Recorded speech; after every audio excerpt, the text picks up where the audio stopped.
Leg je voeten op, leg je voeten op, hop, leg je voeten op.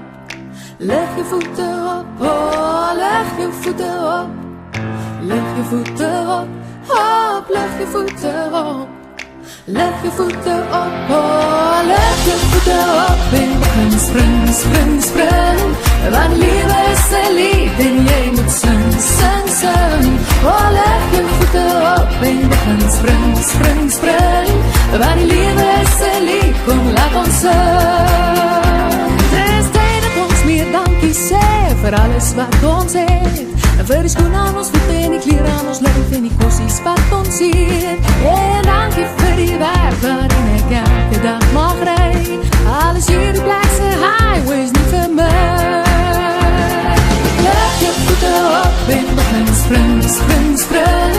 Want liefde is een lied en jy moet sing, sing, sing. Oh, leg je voeten op en begin spring, spring, spring. Want die liefde is een lied, kom laat ons sing.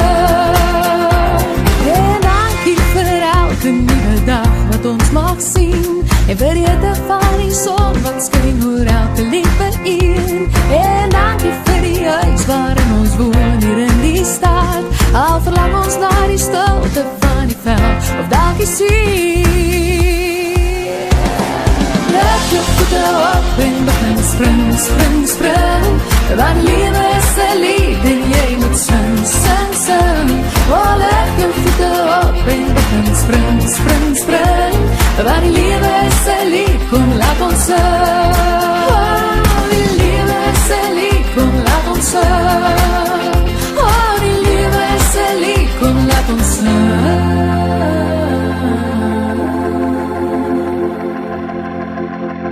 Leg je voeten op, leg je voeten op, hop, leg je voeten op. Leg je voeten op, oh, leg je voeten op. Leg je voeten op, hop, leg je voeten op. Leg je voeten op, oh, leg je voeten op. En begin spring, spring, spring. Want die liefde is een lied en jy moet sing, sing, sing. Oh, leg je voeten op en begin spring, spring, spring. Want die liefde is een lied, kom laat ons sing. Oh, leg je voeten op en begin spring, spring, spring. Want die liefde is een lied en jy moet sing, sing, sing. Oh, leg je voeten op en begin spring, spring, spring. Want die liefde is een lied, kom laat ons sing. Oh, die liefde is een lied, kom laat ons sing. Oh, die liefde is een lied, kom laat ons sing. Oh, die liefde is een lied, kom laat ons sing.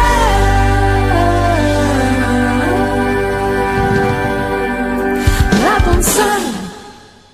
Welcome back once again. This is Chris Report, and he assured me that since I'm in town in Boulders, folks, this is Chris Wyatt reporting from South Africa.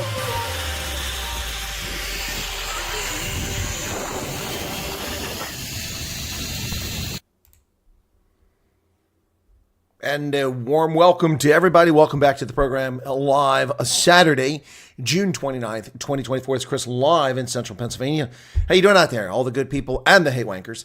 Is life treating you well? I see it's a Saturday, so people are sleeping. It's telling me it's a good spot to put an ad in right now. Why is that stuck? Why is that stuck? Are you guys seeing me? I'm not seeing it in my studio. Wow, what's going on, YouTube? Give me a moment here and see if it shows up here. Okay, there we go. Yeah, my screen was frozen over here. It's had me broadcasting but frozen. Sorry about that. YouTube has been having all kinds of problems for about a month now. It started when I was in South Africa when I couldn't even load a live stream. And it wasn't just me. It's a global problem. They weren't targeting me. Just all kinds of issues going on at the PooTube itself. Welcome to everybody on a Saturday. Put one Easter egg in the background there. Two, actually. You might have seen them already. If anybody's noticed the Easter eggs, couple Easter eggs back there. So let's say Val Cooper, hello to you. Dylan Combrick, James Bowie, Dropping a Bucket, Sue Walsh, Gus, Leon, Clive Streak, Miss Pumba, G. Sawyer, and Muriel Haynes, all here before the top of the hour. Welcome. Well, before the program started. Thank you so much. Actually, it's around the program before it started. Sorry, some build up there. Having difficulty with that. Anyway, so Tyrone, welcome to you. Sorry, Tyrone. Alan Coates, I didn't see you. Didn't show up until just now on my chat. Miss Pumbaa's there. Yes, hello, folks. Saturday, 29th of June, 2024. Well, let's get into it and talk about events going on. Who needs the new? What's new in the zoo? Aha! Chris Marie has noticed the United Rugby Championship grand finale sign up there. Well done. Well done. That's correct. Tyrone says number one. I'm not sure what that means. Number one answer, number one fan, number one response, number one something. And Ronell Guns is back. Well, hello, Ronell. How is the Vol Triangle? How's it going there, folks? All right, so the canoe. Who needs the canoe? Of course, the canoe is a wildebeest. Wildebeest, of course, being the Afrikaans term for it. Canoe being the scientific name for it. Who needs to know? Well, the ANC needs to know. I did a video on this a short while ago. It seems to be doing okay so far. Feel free to go watch that video at the end of this broadcast if you like. Saturday, I got to tell you, a pretty good mood yesterday. You know, music can just put you right in the mood. I told you about that yesterday on the broadcast. I was listening to No Stopping Us by Ollie and Jerry. That was fantastic. Got me in the mood yesterday. But also, after that, I went and picked up some steamed crabs and just finished eating the last of that. I had some last night, enjoyed them while they're warm, and I bought a batch that were cold, picked through them, and ate that crab this morning. But going to pick up the crabs, I was listening to Sweet and Fox on the Run. Oh, man, that put me in a good mood there. Talk about going back in the day. Fox on the Run. Brian Connolly and his band Sweet. What a time it was. Mark Purchase, hello to you. And Weekend at Bernie's for President. That movie was so funny. I saw that in Washington State, Air Force Base. Never forget that in Spokane, Washington.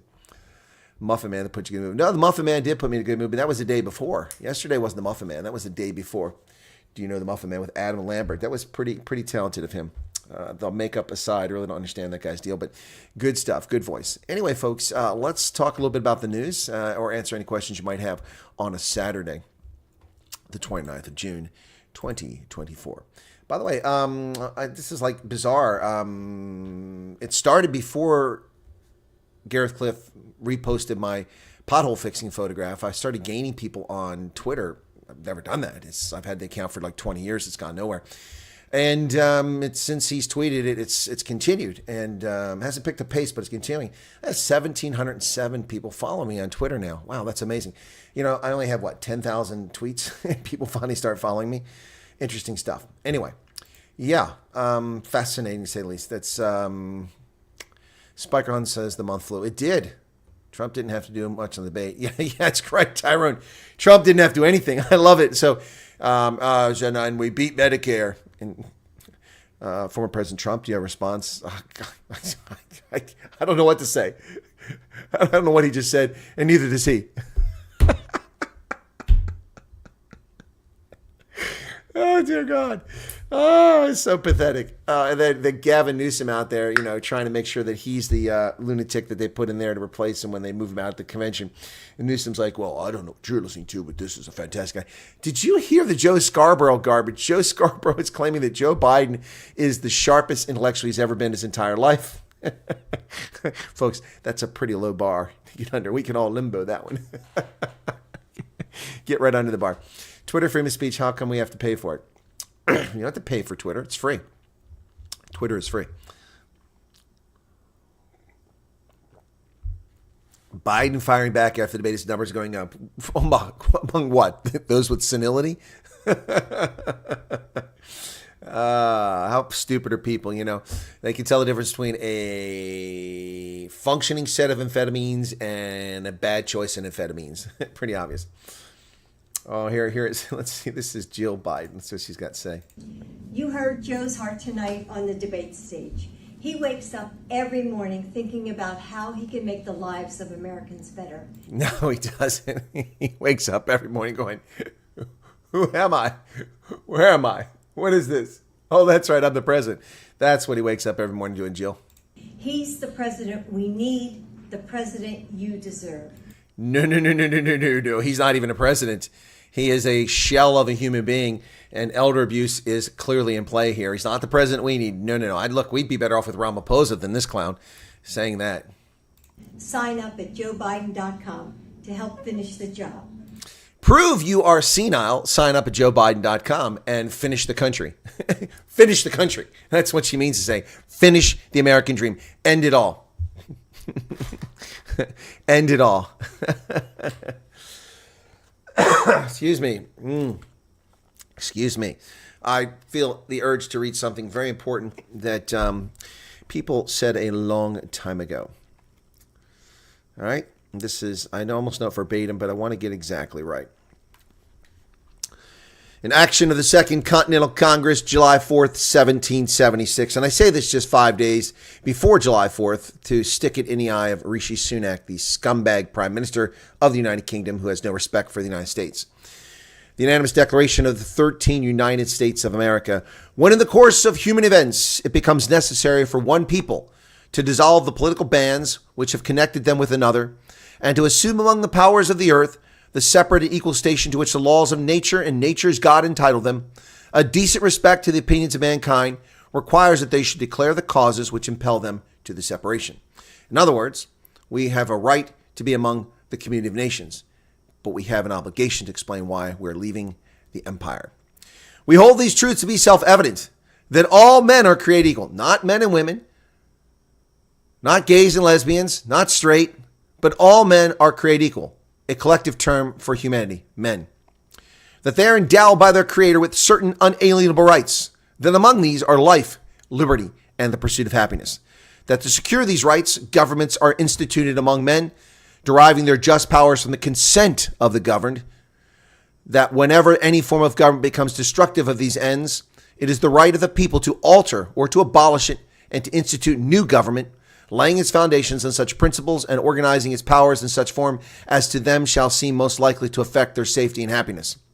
Prudence, indeed, will dictate that governments long established should not be changed for light and transient causes. And accordingly, all experience hath shown that mankind are disposed to suffer while evils are sufferable, than to right themselves by abolishing the forms to which they are accustomed. But when a long train of abuses and usurpations pursuing invariably the same object evinces a design to reduce them under absolute despotism, it is their right, it is their duty to throw off such government and to provide new guards for their future security. Such has been the patient sufferance of these colonies, and such is now the necessity which constrains them to alter their former systems of government. The history of the present King of Great Britain is a history of repeated injuries and usurpations, all having a direct object the establishment of an absolute tyranny over these states. To prove this, let facts be submitted to a candid world. We hold these truths to be self-evident, that all men are created equal, endowed by their Creator with certain unalienable rights. Chief among these are life, liberty, and the pursuit of happiness. That is the best document ever crafted in human history. Before USA got its first Navy, just before they were rather paying off pirate kidnappers, these leaders were more like Joe Biden. Yes, we were. Even when we had our first Navy, we were paying the Barbary pirates not to kidnap our sailors. We fought a war against Great Britain because they were kidnapping our sailors and impressing them as slaves on ships. Yep. Biden brought back civility. Mumbles Biden. Yep. Rose Wheeler's here. Hello to you. Rishi may cry. Reform is coming. We shall see how that plays out. Unfortunately, it's going to probably be the Labor or the Liberal Democrats. Andre says, we are not created equal. If that were true, we'd all be Einsteins. God has a sense of humor, though. Oh, no, Andre, that's not true. It's how we use the gifts we've been endowed with that makes us different. It's how we're inculcated, educated, and indoctrinated that makes us different. We're all the same. Now, some people are born with unfair disadvantages, physically incapable, mentally incapable, and that's unfair. But in our essence, our basic form, we are all equal. There's no difference between black, white, and brown. There's no difference between male and female when it comes to their ability to reason, to think, to communicate. There are defects and malformities that do happen in life, but they mostly turn out to be members of the ANC. Sorry, could resist that. Could not resist that. 1 hour ago, EFF proposes coalition ANC without DA and EFF. Well, of course, because they're race hustlers. They're just sick, twisted, evil, white-hating scumbag. Yep. Those Americans that fought in the first ships against England now, those are the real smokers, okay? Pursuit of Happiness is a good movie. Didn't watch it. Not a Trump fan, but he does look and act younger than he is. He does indeed. First ship seems to have been a great success against foreign navies. Pierre Orban, welcome to you. Laudy Mondays in from Howick. Dylan says, I'm not an ANC clown. Ever notice the similarities between Afrikaners and U.S. Southerners? Both like similar sports, NFL and rugby. Both like pickups, buckies. Well, you're making a generalization that's not appropriate. The generalization is not Southerners, it's Americans. I have said this, long said this, the similarities between the United States and the South Africans is very apropos. The Afrikaners, the Trek Boers, the colored Griquas and others and the Orlums fled oppressive rule. They went to the interior. Your interior went east and then north. Our interior went west the entire time. We settled lands. We fought against people who attacked and murdered and raped our families, and we defeated them and conquered them and expanded our country. When in the face of challenges, necessity became the mother of invention on the frontier and in science in America. We established great institutions. We established great corporations. We dominated our economic sphere. It's a very similar story to South Africa. We both had, unfortunately, a history of slavery, but then every country in the world had slavery, so let's not lose sight of that.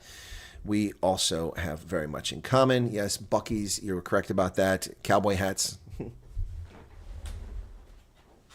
Very many things in common between the United States and South Africa. But it's not Southerners, it's South Africans and Americans. You will find Americans in Nebraska and in Dakota who have the same interest, values, and are very similar to many South Africans, not simply in Georgia and Alabama. Now it's evident that England used these pirates to subdue the USA a little bit too much. Well, England used pirates for everything. They attacked the Spanish with it for years. They were all pirates. They got away with it. They were privateers, which is really just privates sanctioned by the state. A scientist says USA is not dominating more. Really? Really? The USA is not dominating. Really? Despite the lies about a BRICS currency, there is no BRICS currency. The dollar is still the currency of international trade, followed by the euro.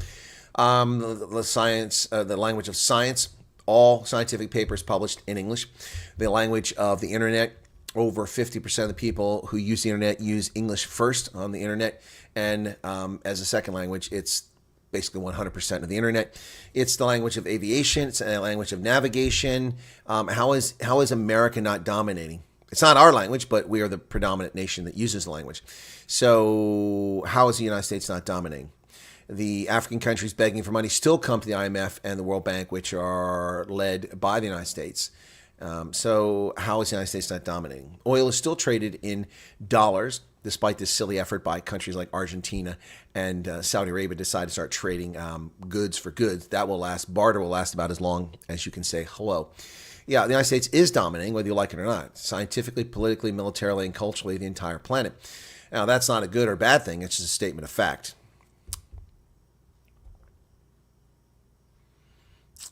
In Mauritius, my grandfather had 1,000 slaves. Ouch, Muriel. That's a lot. Small country like that. Slavery is a crime of the upper classes. The peasants could not have been the same because of severe economic pressures, says Spiker Hunt. Okay, so Joe Biden. Oh, my God. Let's get from beyond Joe and get to the news, okay? Shall we do that? We got over 100 folks here now, 113, and YouTube is not loading. There we go. 52 likes. That's all. Come on, man. It's so easy to do. You hit the button right below the video. That was easy. All right, let's do this. Prove you're not a hate wanker and hit the like button. 52, 53. Prove you're not a hate wanker and hit the like button. Oh, 4 trolls just left. Prove you're not a hate wanker. Here's your chance to prove you're not a hate wanker by hitting the like button. Right. Let me get to the news stories here that we want to talk about today. First off, the governor of the National Unity, the Inkatha Freedom Party, and Velikonsini Klabisa is the adult in the room, as I've been saying all along, steps forward and says it's time to get this done. Yep. He's been quiet for 3 weeks, and he's urged ANCDA to put their differences aside and fast-track the cabinet negotiations for the sake of the country. And I have no qualms with what this man has said. He's correct. No crises here, despite the Independent Line's breathless fake news reporting. They've been punked by some source. Agreements must be reached on a win-win. The IFP calls the DA and ANC to conclude the talks now. The talks are back on track, but the IFP is urging these two to continue, despite the IOL claiming anything to the contrary. Well, folks, Tony Leon apparently ignored a plea from Ramaphosa. about who's in charge of the GNU. Funny, Tony Leon, we thought he was put out to pasture after his ambassadorship in Argentina, but apparently Tony Leon remains a powerful figure in South African politics.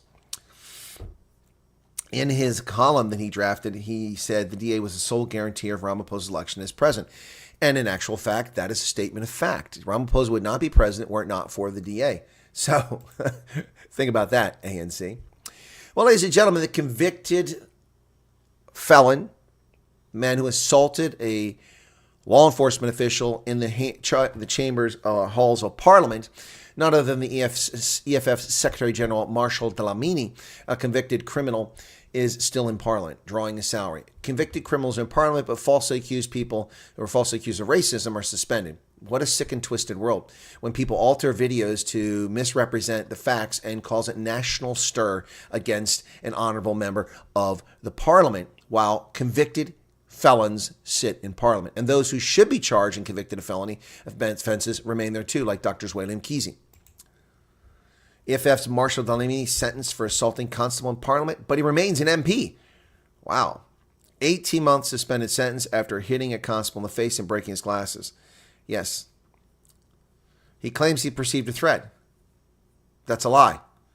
You're threatened. Why? Because he was white? Is that why you're threatened? Because he was white? That's what it is. So is Marshall Dlamini a racist? You decide for yourself. It's an open-ended question. The man is making the claim that he felt that there was a threat to Jules. Why? Because a white man was standing there? This is an official Parliament. Vili, thank you for subscribing. He is an official in Parliament, a law enforcement official, and you assaulted him. You assaulted him and should be in prison for that assault. But you're serving in Parliament. What a incredibly stupid system of jurisprudence.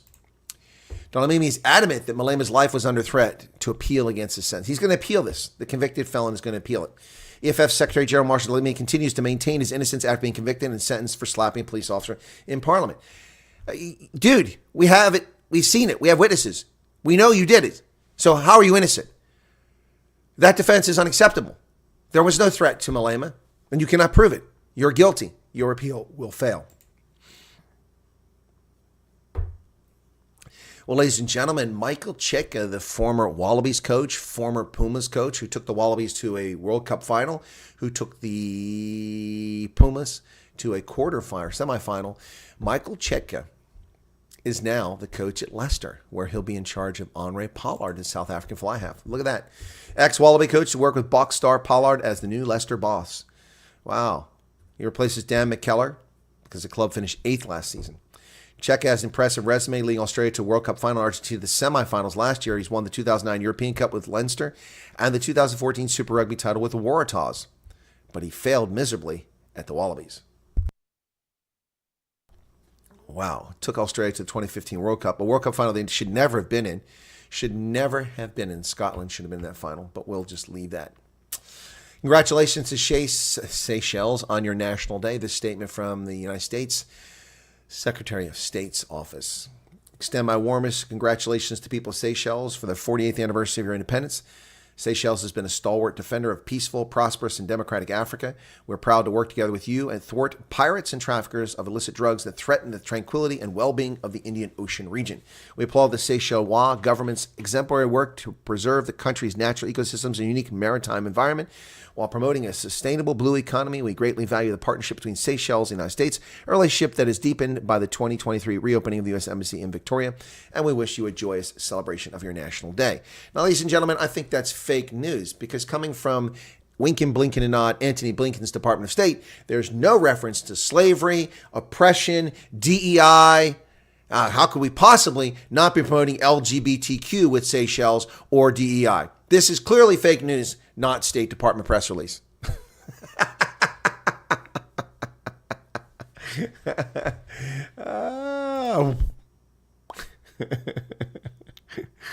Oh my goodness. Oh my goodness. What can you say? What can you say? What can you say? Okay.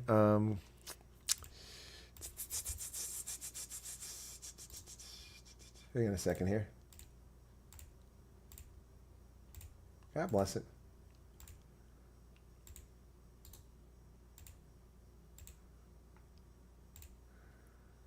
Okay, got it. All right, something didn't work. You don't think South Africa's going to win the cricket final, said the scientist. Why not? Chris Ayler says he's innocent because he's black. He didn't do nothing. ANC fears the Western Cape scenario is working with the DA and the National Coalition. Arctic says, telling G-Story, not even a little bit. It's a big place. Okay. And Andre says, I hope South Africa will win the cup later. Well, we'll see. And then Spiker Hunt says, problem with 1994 was update of existing system instead of gradually designing a new one. Yep. I agree. Yep. Who has a good heart? Anyway, yeah, so that's pretty crazy there, folks. Pretty crazy situation. What did we peak here a few minutes ago? We got 134. Now we're 126. All right, not bad for a Saturday when everybody's sleeping. So Iran is going to a second round of voting. I know you're just desperate to know about the theocracy of Iran. They're going to a second round of voting because the first one failed to get a majority candidate. Reformist candidate Masoud Pezeshkian could benefit if turnout is higher, but very low turnout. So July 5th, the snap presidential election in Iran is heading to a runoff next week after reformist-backed Masoud Pezeshkian and hardliner Saeed Jalili emerged at the top but failed to secure a majority. Only 40% of the more than 61 million eligible Iranians bothered to vote. Something wrong in Persia. Only 40% of voters bothered to show up. That's even more dismal than South Africa's election results. But of course, it's understandable because the theocracy is an oppressive society and people have given up. Chris, why did the Dems schedule the first debate so early? So they could replace Biden.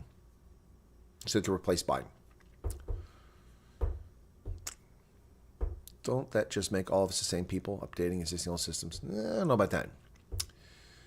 All right.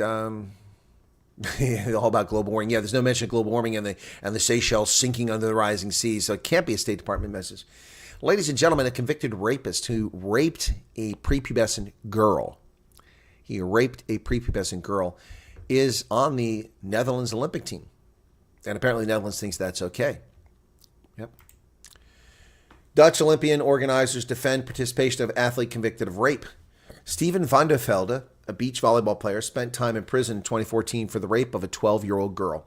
His inclusion in the Olympic team has caused a stir in international news media, as it should. The Dutch Volleyball Association, Dutch Olympic organizers, standing by the decision to send the man convicted of rape to the Paris Olympics to represent the Netherlands. In 2014, Steven van der Velde, now 29, traveled to England where he raped a 12-year-old girl whom he'd met on Facebook. A British court sentenced him to 4 years in prison. After a year, he was transferred to the Netherlands where his sentence was adjusted based on Dutch law, and in total he spent just over 1 year in prison for destroying the life of a 12-year-old girl. He got professional counseling, the Volleyball Association said. He resumed his beach volleyball career in 2017. Wow, just 3 years after raping a 12-year-old. Sarah Alaoui, a founder and director of the Safe Space Club, a nonprofit organization that works with victims of sexual abuse, said she was surprised at the lack of attention to this story compared with other less controversial sports news. He's admitted to the crime and told Dutch news media that it was the worst mistake of his life. It was a huge mistake. Nobody would deny that. I can't do anything about it anymore. I cannot reverse it, so I'll have to bear the consequences. Now, Miss Alaoui said that she was disappointed with what she called lack of remorse and introspection. It sends a message: if you're a white Adonis, you have less to answer for. If you're really sorry for this, and it's the biggest mistake of your life, then you have to show why you deserve a second chance. Unbelievable. Unbelievable. So there you go. Convicted rapist who raped, he didn't just rape a woman, he raped a 12-year-old prepubescent girl. And he's on the Olympic squad. Unacceptable. Yeah, he got counseling, exactly.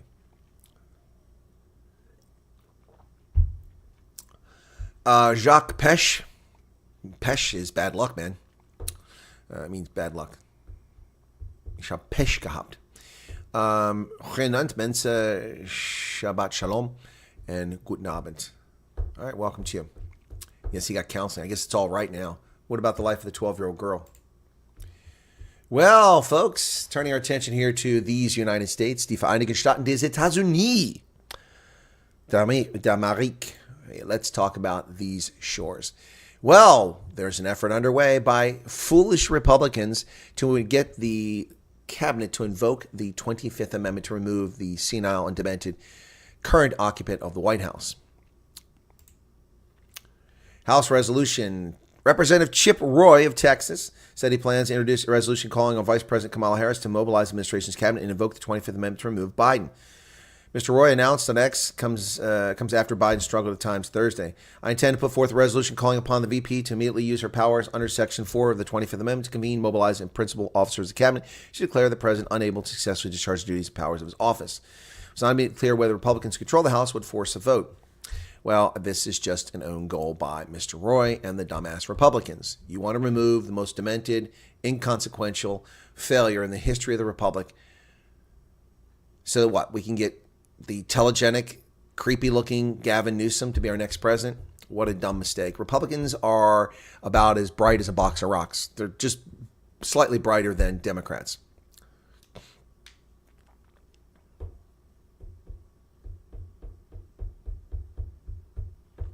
How are you going to tell people to drink a panada for chest pains if they're offended by his racist remarks? Scholar Beats, what racist remarks? Have you watched the actual video? The language is offensive. It was meant to be offensive. It was a educational video meant to make a point, a political point. Wasn't racist. No person or group was targeted. The words were used. It's unfortunate. It's poor judgment, but it's not racist. And that's juvenile to call it racist. You're falling right in line with the garbage being promoted by the leftists and the hate wankers who are simply trying to undermine South African unity. Arrogant to tell people to take panada for chest pains. I suppose you could claim that, but where did that occur? I never saw that. Jet lag over. There's no jet lag, but I'm 6 hours ahead still. Although I did manage to sleep a little better through the night last night. Little Miss Snowdall says, shocking. It is shocking that a rapist is representing the Olympic team.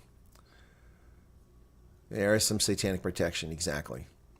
Thought he got over his cravings for underage children until it happens again. Exactly. He'll blame the therapist for unsuccessful treatment. He'll probably sue the therapist. Yep, and win. VP is just as dumb as Joe. Worse, James. Worse. PK says, I think Biden is just a scapegoat. Also, if you think about how the Democrat voters can't choose a candidate, the state will choose what they want.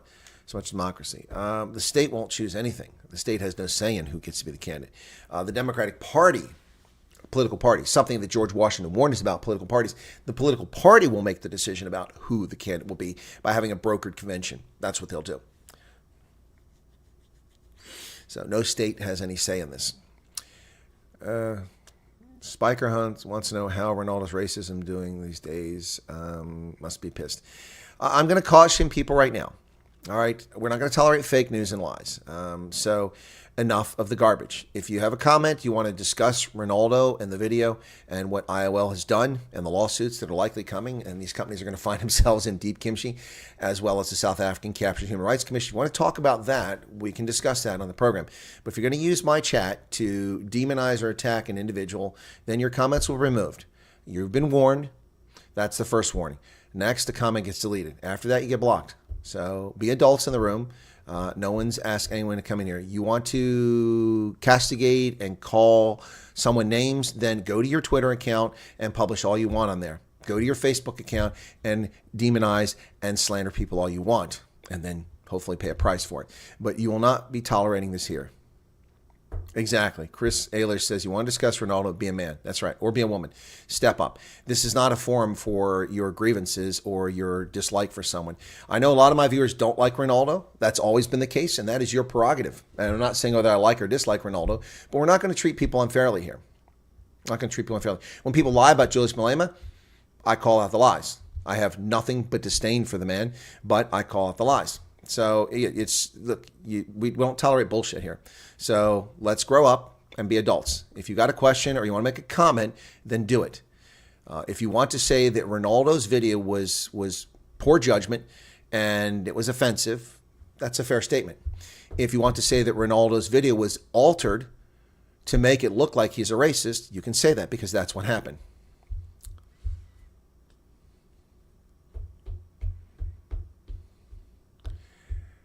Anyway, all right, so enough of that. So back to the news and how many people left. Ladies and gentlemen, I'm looking for my payday. I'm looking for my Quan because from 2015 to 2017, 2018, I was robbed on the NFL's Sunday ticket. and DirecTV. And for about 7 or 8 years prior to that, back in the early part of the 2000s, Rob, so for over a decade, they stole my money with an artificially inflated price, and I complained about it, and the Federal Communications Commission did nothing about it because they were in cahoots, in collusion with the NFL and DirecTV to silence those of us who were being robbed by this illegal monopoly. And that's what it was, a monopoly. So guess what? They're in deep crap now, a multi-billion-dollar judgment against the NFL, and it's about time. So I'm waiting for my payday. Here's what you need to know about the verdict in the NFL Sunday ticket trial and what's next. The NFL has been found guilty of breaking antitrust laws in its distribution of out-of-market Sunday afternoon games on the Sunday ticket premium subscription service. Even though the jury of 5 men and 3 women in a U.S. District Court awarded nearly $4.8 billion in damages to residential and commercial subscribers, don't expect any settlement checks or the shuttering of the service anytime soon. What? I want my money. Show me the money! The league broke antitrust laws by selling Sunday ticket service only on DirecTV at an inflated price. I told you. And by offering the service on only one distributor with a high price that limited the subscriber base and satisfied concerns by the collusion with CBS and Fox about preserving their local ratings. Yep. The class action is applied to more than 2.4 million residential subscribers and 48,000 businesses, mostly bars and restaurants that purchased it from 2011 to 2023. Well, what about the years before that, you bastards? That's when I got robbed. The jury awarded 4.7 to residential subscribers and 96 million to businesses. But because damages are trebled under federal antitrust laws, the NFL could wind up being liable for $14.39 billion. $14.39 billion. Bring it on. Give me my money. Give me my money. Show me the money. Yes, I have merchandise, PK. It's on the channel. It shows you. You can go look. There's a merchandise store, but it's not available in South Africa. Yep. In fact, let me go get to my merchandise store. There's a couple of them. What are my merchandise stores? That's not it. That's a spring. Shoot, they changed it. Now I got to look it up. I haven't gone to my sites.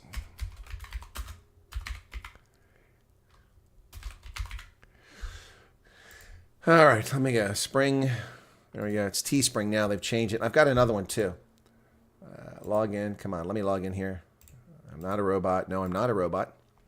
So, what's that? What do you mean it's not a valid login? What the hell is this? Oh, this is crap. Okay, well, I don't know what to say, so I can't get to it.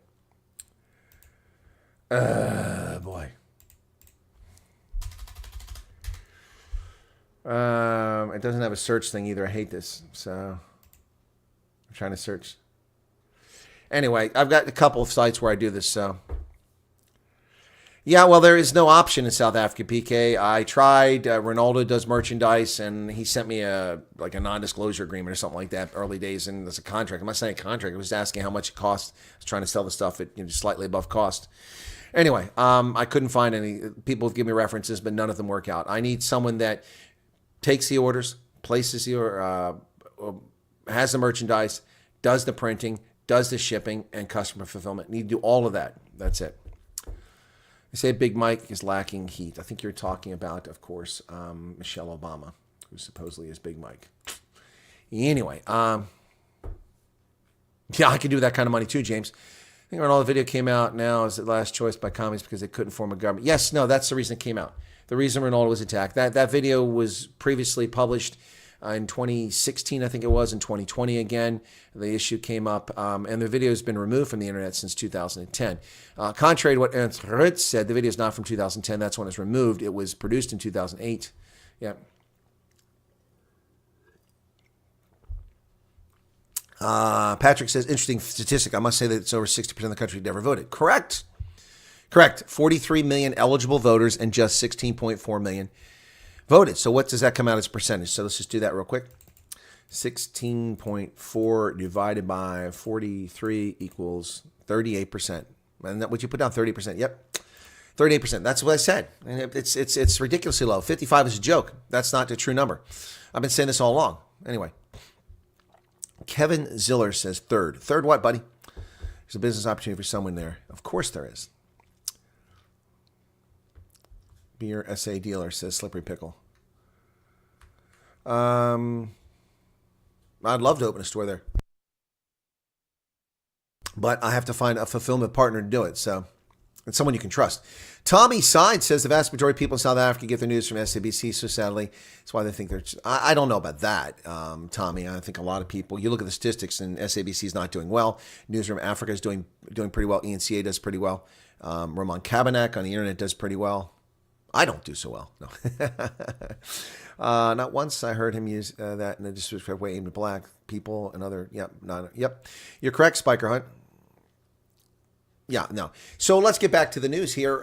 Inflation has slowed down. Joe Biden gets some good news on the heels of his mumbles performance. Inflation is finally slowing down because nobody has any money. We're not buying anything. There you go. There's where inflation is. Core inflation is dropping. Headline inflation is dropping from a 5.5% rate all the way down to 2.5. So getting back in the range where it was when Trump was president, which was down below 2%. Yep. So a change of 0% in May from April and a 2.6% year-over increase. There you go. April prices rose by 0.3% over the month and 2.7% over the year. Well, there you go. Inflation is improving. Finally, Joe Biden's ridiculous, but there's no deflation. We're not going back to what we were paying before. Yeah.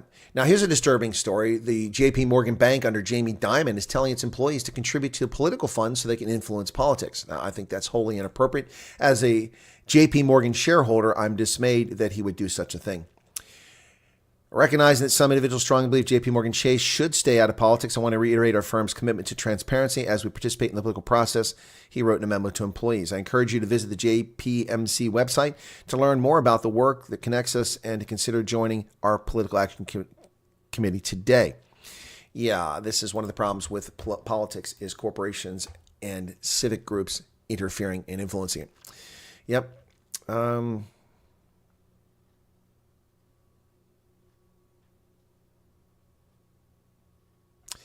The DA is an ANC-washed white party, a complete renegade apartheid party. What are you talking about? The DA has nothing to do with apartheid.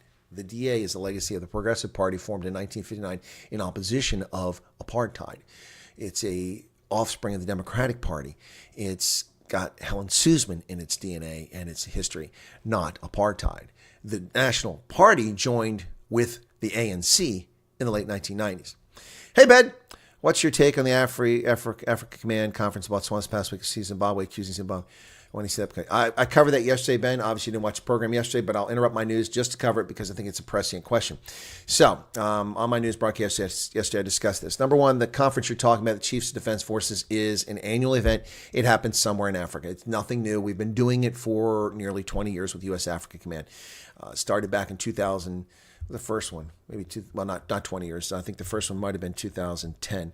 Yeah, the first one was 2010. So we're doing it for 15 years. 2010, I attended the inaugural one in 2010.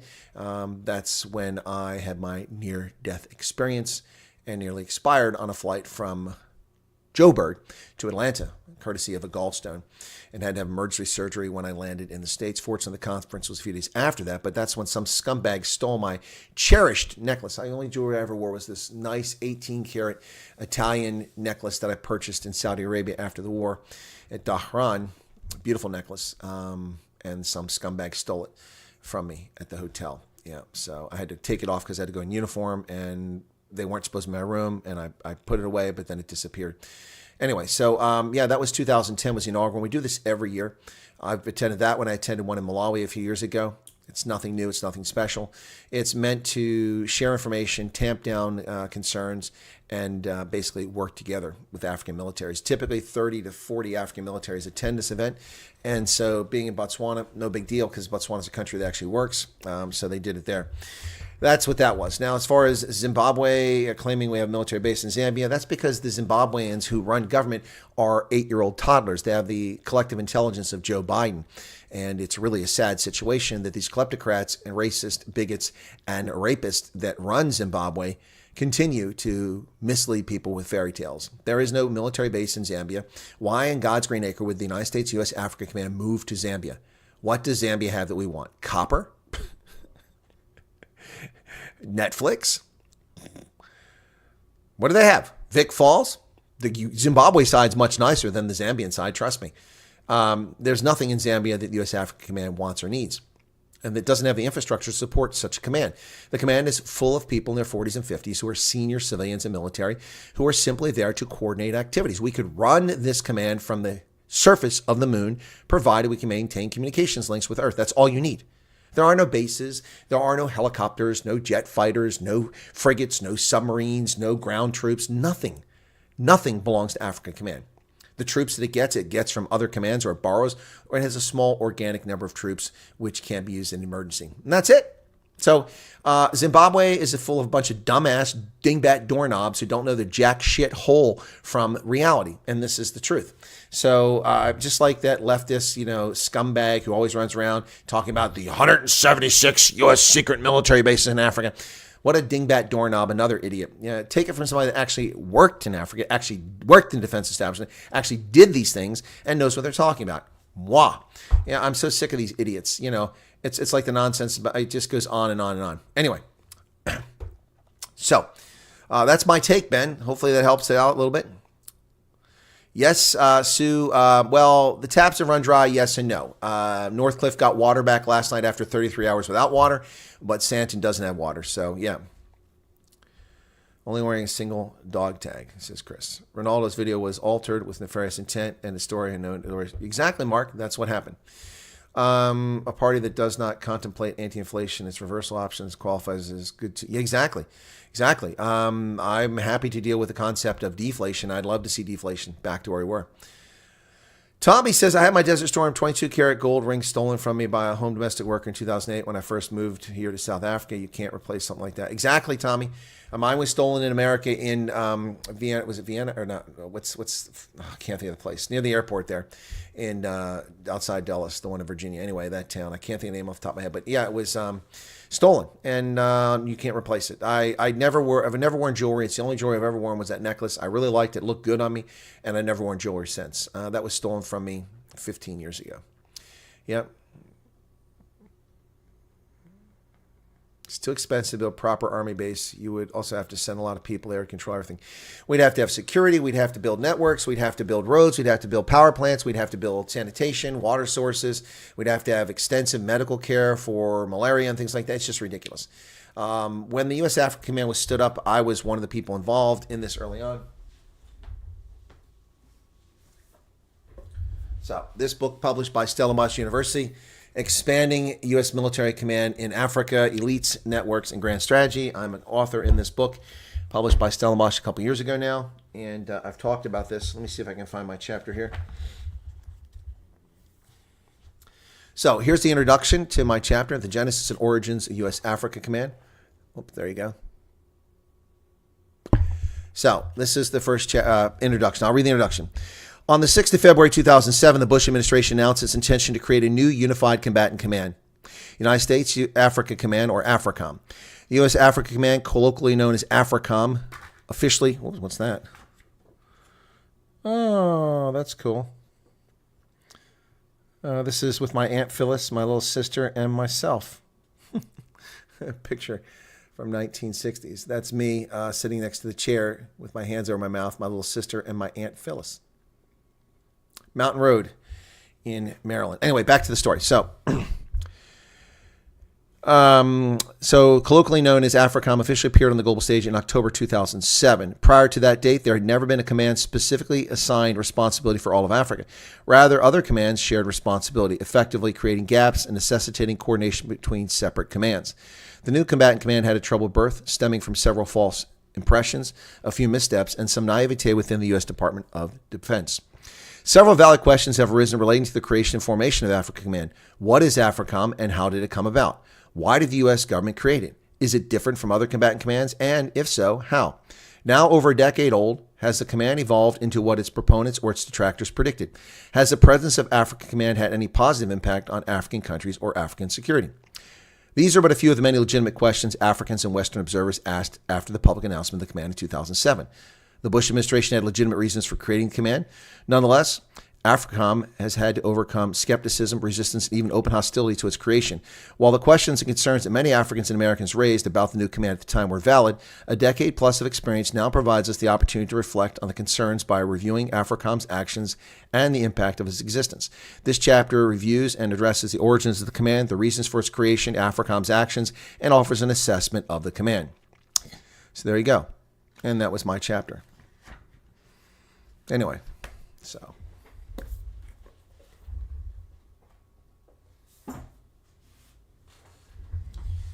in retrospect, every time I read that chapter, I'm so proud of the work I did on that. Oops, I left a picture of myself here with my sister and my aunt. Yeah, what else we got here? So, Rand Park was out of water. There you go, from Tuesday to this morning, says Maryland, okay? Only jewelry I wear is a watch and a wedding ring, says Arctic, okay? Tommy says, thanks, Chris, but marrying my beautiful Afrikaans wife made it all worth it. Tommy, we'll take your word that your wife is beautiful. I have no reason to doubt you. So Tommy got himself a Burmese. I keep looking for the oil in the Burmese, and I'm not finding them. Anyway, thank you, Tommy, for being here. Where did you serve, Tommy? I was in the 3rd Battalion, 8th Cavalry, 2nd Brigade, 3rd Armored Division, 7th Corps. And we fought against the Talwakanda Division, the 52nd Infantry Division, the 10th Infantry Division, and a couple others I don't remember. If anything, people should be more worried about Chris. Why is that, PK? Worried about me because of what? South Africa can't protect the Congo. Why would they need to protect the Congo? Oh, 2 more SANDF troops killed by mortar. Yes, why are they in the DRC? That's a good question. It's a good question. Why are they there? What are they getting? We know why they went to Mozambique, and they didn't accomplish anything.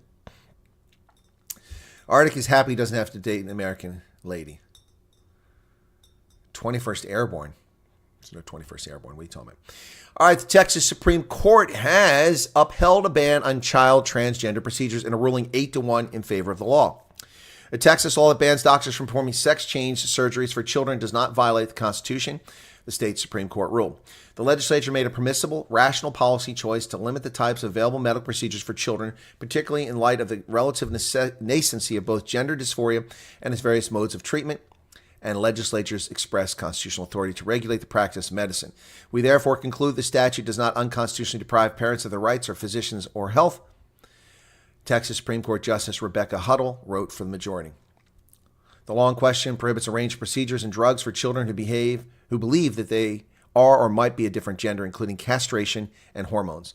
It took effect in September of 2023, and we have protected children from the political left. There you go. And it's not anti-trans, just a statement of fact. No more child endangerment. Excellent. Major Democratic donors are asking, what the? Yes, major Democratic donors are not happy about Joe Biden. Some floated interventions and wondered about how to reach Jill. Others hoped the president would bow out of the race on his own. Many came to terms with the low chances that he'll do so.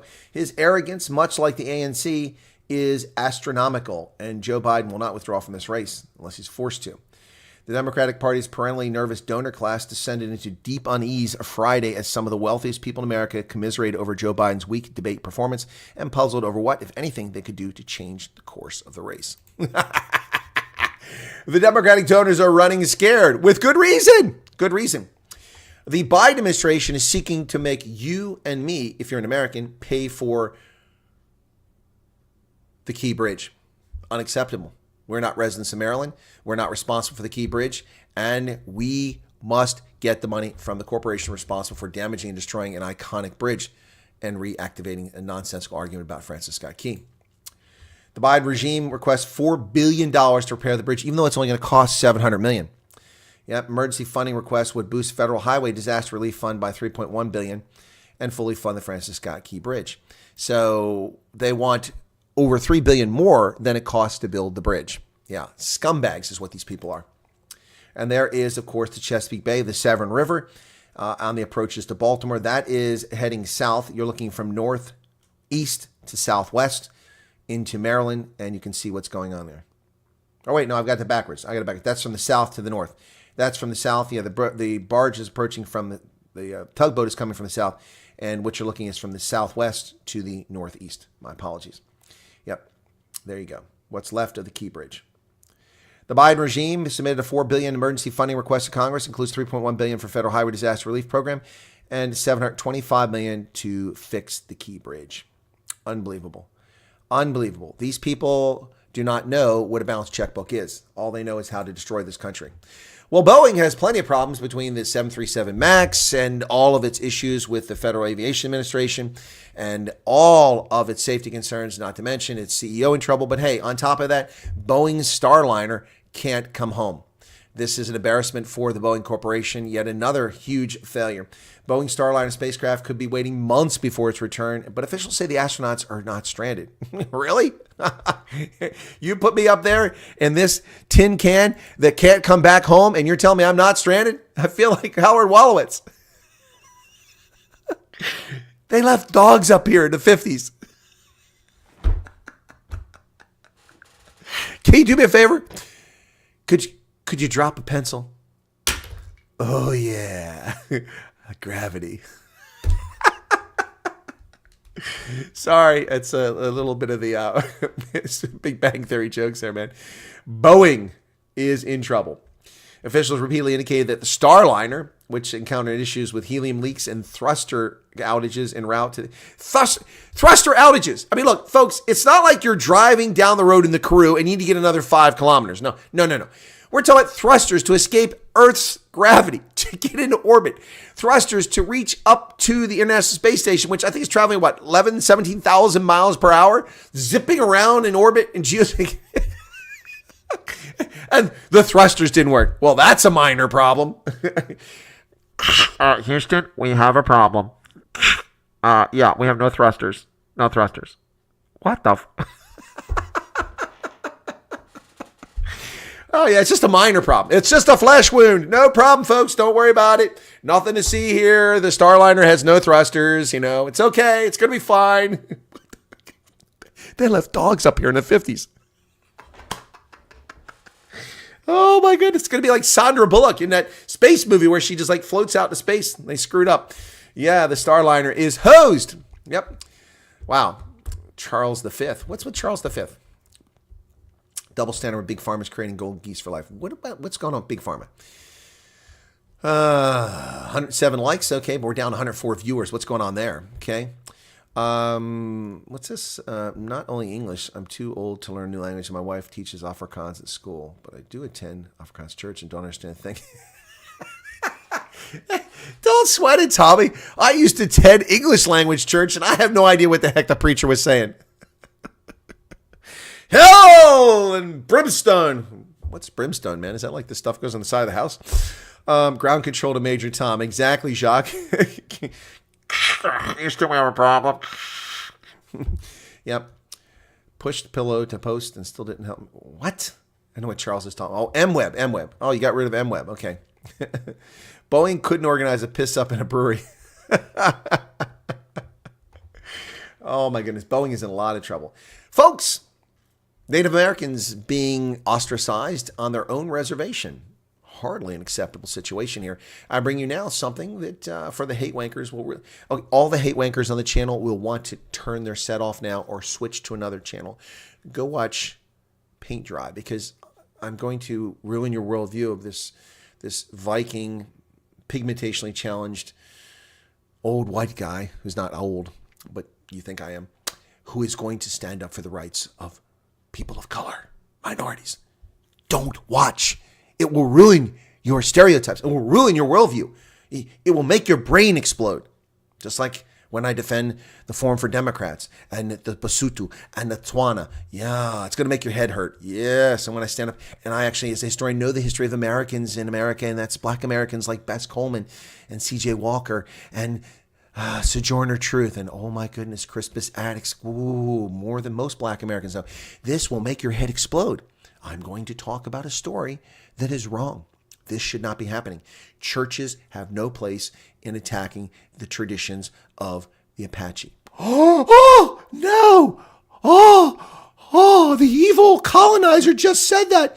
What do we do? You can see them right now. Bell Pottinger. Whatever are we going to do?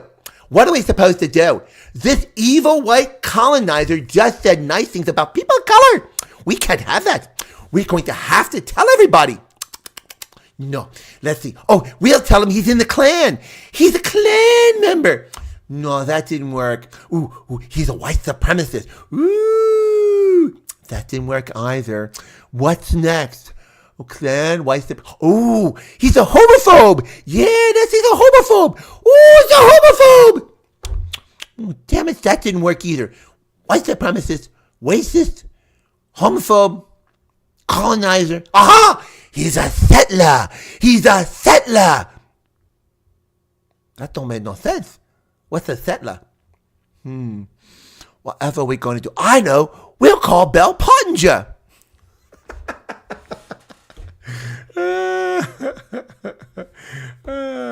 60s clunky fighter jet, more of the traveling Airbus today. Gotcha, Spikeron. Yes, Choco, you missed quite a bit, but not so much. Ladies and gentlemen, please be seated. Buckle your seatbelts. The falsely accused white supremacist, Klan member, settler, colonizer, and homophobe will now take you on a journey into the mistreatment of people of color. Oh, no! That's Miss Puma's clutching her pearls. You ready for it? Here we go. The Guardian, my favorite leftist rag, is taking a story here about Native Americans. They took part in the Apache ceremonies. Their schools expelled them for satanic activities. Now, let me state up front, ladies and gentlemen, I have a problem with this. I have a specific problem with this. These are Christian churches going on to Native American reservations, prophesizing, and then telling Apaches that their traditions are unacceptable. I have a problem with that. Much as if I'd have a problem if Apaches showed up in my neighborhood and joined my church and told me I was wrong. It is wrong, morally wrong, and these churches should be ashamed of themselves. And if you want to prophesize, go to Africa. There's lots of Africans desperate for faith and converting to Christianity every day. It's the fastest growing religion in the world. So if you want more Christians, go to Africa. Don't go to Apache land.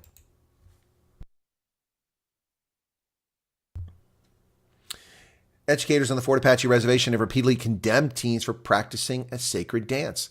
It follows a pattern of Christian discipline begun more than a century ago. In October 2019, 3 teenage girls were punished for participating in a spiritual ceremony. Their Arizona school expelled 2 of them and let the third one off with a warning, citing their attendance as a violation of school policy and grounds for expulsion. Caitlin, now 18, says she and her friends were disciplined for participating in a sunrise dance, a traditional native ceremony at the core of White Mountain Apache culture. Yeah, no, this is unacceptable. Leadership of the school and Fort Apache Reservation disagreed with their interpretation and used pictures of the event posted on Facebook as evidence of their expulsions. The other 2 girls were immediately given letters of expulsion. Caitlin was just given a warning. I knew that I was already one of the principal's favorites. I think they just gave me a second chance, but they gave me a strong warning not to have a dance. Wow. That's just crazy. 3.5 years after the expulsions in early 2023, 9 women gathered in front of the front room of a small house on Fort Apache Indian Reservation to talk about this pattern of expulsions. This is not acceptable. The Fort Apache Reservation, Arizona spans 2,625 square miles, just over a little larger than the entire state of Delaware, with a population of only 14,600. There are 80 churches on the reservation representing 27 different denominations of Christians. Wow. There's the St. Francis of Assisi Church. Of all the Christian faiths that are on the reservation, only 2 do not interfere with traditional beliefs. The Catholic Church of all organizations and the Church of Jesus Christ of Latter-day Saints, the Mormons. And bravo to the Catholic Church and to the Mormons for not interfering with the customs traditions of the Apache people. This is not acceptable. They're not harming people. This isn't like slicing the clitoris off a prepubescent girl to make her chaste, a barbaric cultural practice from Africa and the Middle East. This is their privilege, their prerogative, their right. And kicking them out of school is not legitimate. There you go, folks. That will make their heads explode of the leftist hate wankers. I was wondering, we travel by boat rather than plane and have a party. I've traveled by boat. It sucks. I vote we trying super slapping in the park. What's this? I have no idea what you're talking about there.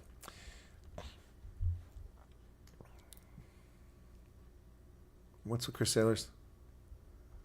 Fake boobs. I'm sorry if I'm messing up your cricket, Arctic. You know South Africa's going to lose. You know South Africa's going to lose. What's bad by boat? The time?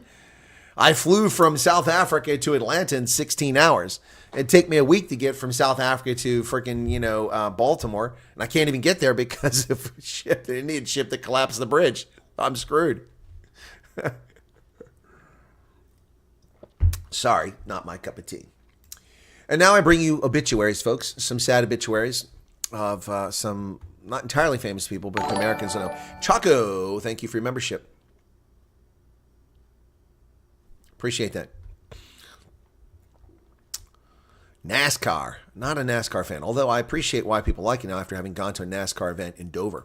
So, Martin Mull, the comic actor and star of Mary Hartman and Fernwood, and the situational actor who's appeared in countless shows, including The Ranch. Martin Mull has died at the age of 80. Martin Mull, comedic actor, musician, artist who gained widespread attention in the 1970s in shows such as Mary Hartman, and Fernwood Tonight, and remained active in television and film over the next half century, died at his home in Los Angeles. He was 80 years of age. His wife, Wendy Mull, confirmed his death. He died after a long illness. In Mary Hartman, Mr. Mull played Garth Gimble, a domestic abuser who met his demise by being impaled on the star atop an aluminum Christmas tree. He starred in the show's subsequent spin-off, Fernwood Tonight, a parody of talk shows that aired in 1977. And there he is on that show, along with Fred Willard and Frank Duvall. With an undistinguished blonde mustache, which may or may not be intended as a joke, Barth copes manic depressive. Anyway, yeah, I'm not going to read that. So he also appeared in Roseanne, and Martin Mull has passed away at the age of 80. He was a comedic genius, very entertaining actor. In addition to him is the passing of Doris Allen, a little-known intelligence analyst, a specialist in the United States Army Women's Corps in the 1960s who served and identified the Tet Offensive, but her superiors ignored it. She almost 100% accurately predicted what was going to happen, and she is a legend and a member of the International Military Intelligence Hall of Fame. Doris Allen, analyst who saw the Tet Offensive coming, is dead at 87. Her warning of a big buildup of enemy troops poised to attack South Vietnam in 1968 was ignored. A major U.S. Army intelligence failure during the war. It was not an intelligence failure. The intelligence analyst Doris Allen identified it. It was a command failure to recognize her analysis, which is the same thing that happened on many occasions, often attributed to intelligence failures. They're actually operational failures, not intelligence. Doris Allen, an Army intelligence analyst during the Vietnam War, whose warning about the impending attacks early 1968 by North Vietnamese and Viet Cong forces became known as the Tet Offensive, was ignored by higher-ups, died on June 11th in Oakland, California. She was 97 years of age. Her death in a hospital was confirmed by Amy Stork, Chief of Public Affairs for the Army Intelligence Center of Excellence.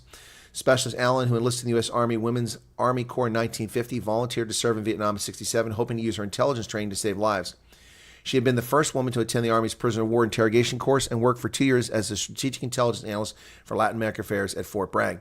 Working from the Army Operations Center in Long Binh, South Vietnam, Specialist Allen developed intelligence in late 1967 that detected the buildup of at least 50,000 enemy troops, perhaps reinforced by Chinese soldiers who were preparing to attack South Vietnamese targets.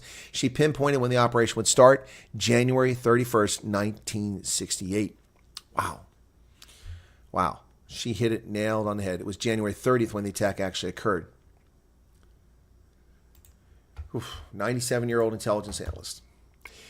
Baseball legend Orlando Cepeda has also passed away at the age of 86.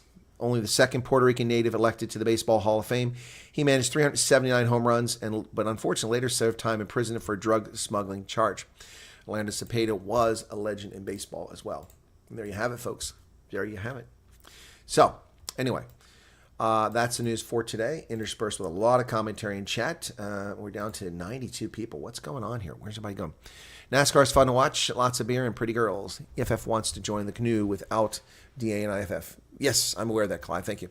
For those doubting America went to the moon, if they were fooling people about us really going there, then we would have only went once and left it at that. We even took a Land Rover there. Yeah, we did. We took the first SUV to the moon. And the first SUV was on the moon. If you have titanium in your body, stay away from suntan lotions. Okay. Why would I have titanium in my body? I don't have any replacement hip. Hope Delta puts you in business class. 16 hours too long, man. Nope. I was in Comfort Plus, which cost me way too much money. It means I might not be able to go back to South Africa again. I can't afford it. But no, Comfort Plus, which was okay. Business would be great, but no, Delta's never put me in. Actually, I stand corrected. One time, flying from Stuttgart back to the States, I was put in business class on a Delta flight because they were full, and I was a government ticket, so they couldn't bump me. So they had to put me in business class, and that was awesome. I've flown in business class on a flight but only the last 5 hours of a flight when I nearly died from my gallstone, my gallbladder. That was in 2010.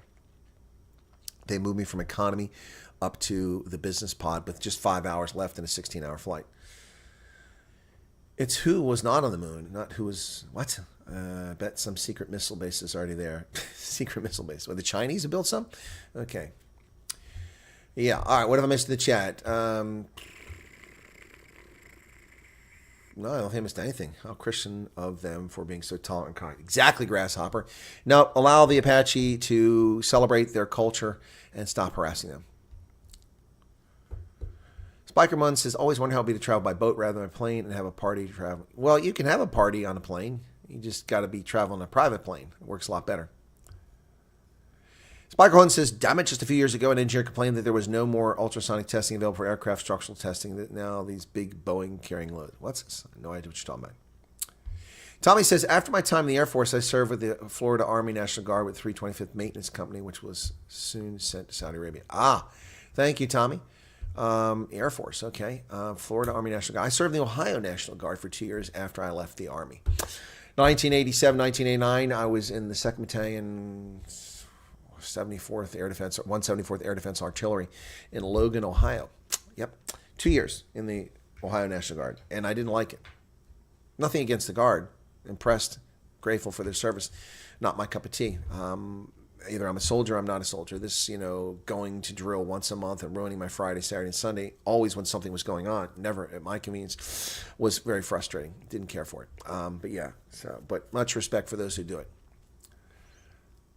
All right, so there you go. All right, so where are we at here, folks? Kuban, you are here. Somebody said you were in the chat the other day. I didn't see you there. Good to see you again. How's it going, man? Radine Salve. Chris, have you ever heard of Lord Miles, the man who got captured by the Taliban and befriended them? No, not that name.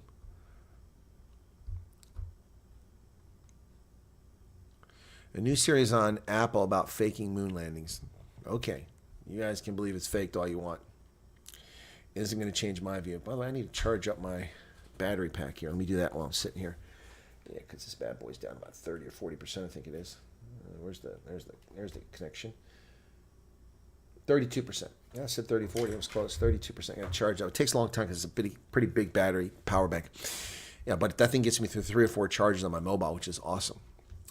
Red button in the gear stick. Yeah, so anyway, who's batting now? Oh, we're talking about the cricket. Oh, my goodness. Hey, Barron's is saying that Starbucks is a good buy right now. The recent drop in prices made them worthwhile. I might want to take a look at it. Unfortunately, I don't have any money. I spent it all in South Africa, so I can't buy any stock. India versus South Africa. There we go. Let's see. 176.7, 94-3. Oh, South Africa just got 6 points. They went to 100. They need 77 runs and 51 balls to win. Well, that's not undoable. Not undoable. We got a live feed right here, folks. So, right now they're saying the win probability South Africa is going to win this. Really? Is this it? Would they win today? Would that be the T20? Would they win it? Wow, if they do, I might stop dissing the racist South African Cricket Association. De Kock and Klaassen, okay? Al Murray's comedy skit. I have no idea who Al Murray is. Never heard of him. It's a series, not a documentary, says Arctic, okay? Chaco wants a recap of the GNU news. Okay. Chaco, do you? I didn't see that. Is Chaco here? Can we get a recap? Oh, okay. Oh, yeah. No. Okay, so I'm gonna. If you want to recap, my news is a few hours old now, so let me just go and see if there is new news, and I can give you analysis of that. Yeah, there it is. Okay. All right. So the EFF proposes a coalition without the DA and Freedom Front Plus. Shows you what racist they are. EFF has expressed its desire to co-govern with the ANC, provided the ANC keeps the DA and the Freedom Front Plus out. Yep. So the EFF is willing to constitute and participate in the ANC-led government together with other parties, with the exception of the Democratic Alliance and Freedom Front Plus. In a 4-page letter dated June 29th, EFF Secretary General Marshall Lamy told his counterpart, Fikile Mbalula, this party was committed to the rule of law. No, they're not. They're lawbreakers every time you turn around. We just saw a convicted felon going back into Parliament by the name of Marshall Dlamini. Supremacy of the Constitution, anti-corruption, accountability, and transparency. I believe they believe in anti-corruption because all the money's being stolen. They can't get their hands on it, so they want to stop that. So here's the thing. Let's do the numbers. All right, let's run through the numbers and see what we got here. So without having a chart in front of me, I know it was 159 for the ANC plus 39 for the EFF, 198. Like I said, that's not enough. They'll need another party. But party like Al Jamaa could sit there. But the ANC does not want the EFF. They want them look, the EFF is searching for relevance. This isn't going to happen, Choco. Not going to happen. If it does, I'll be shocked. I'll be wrong, and I'll admit that I'm wrong.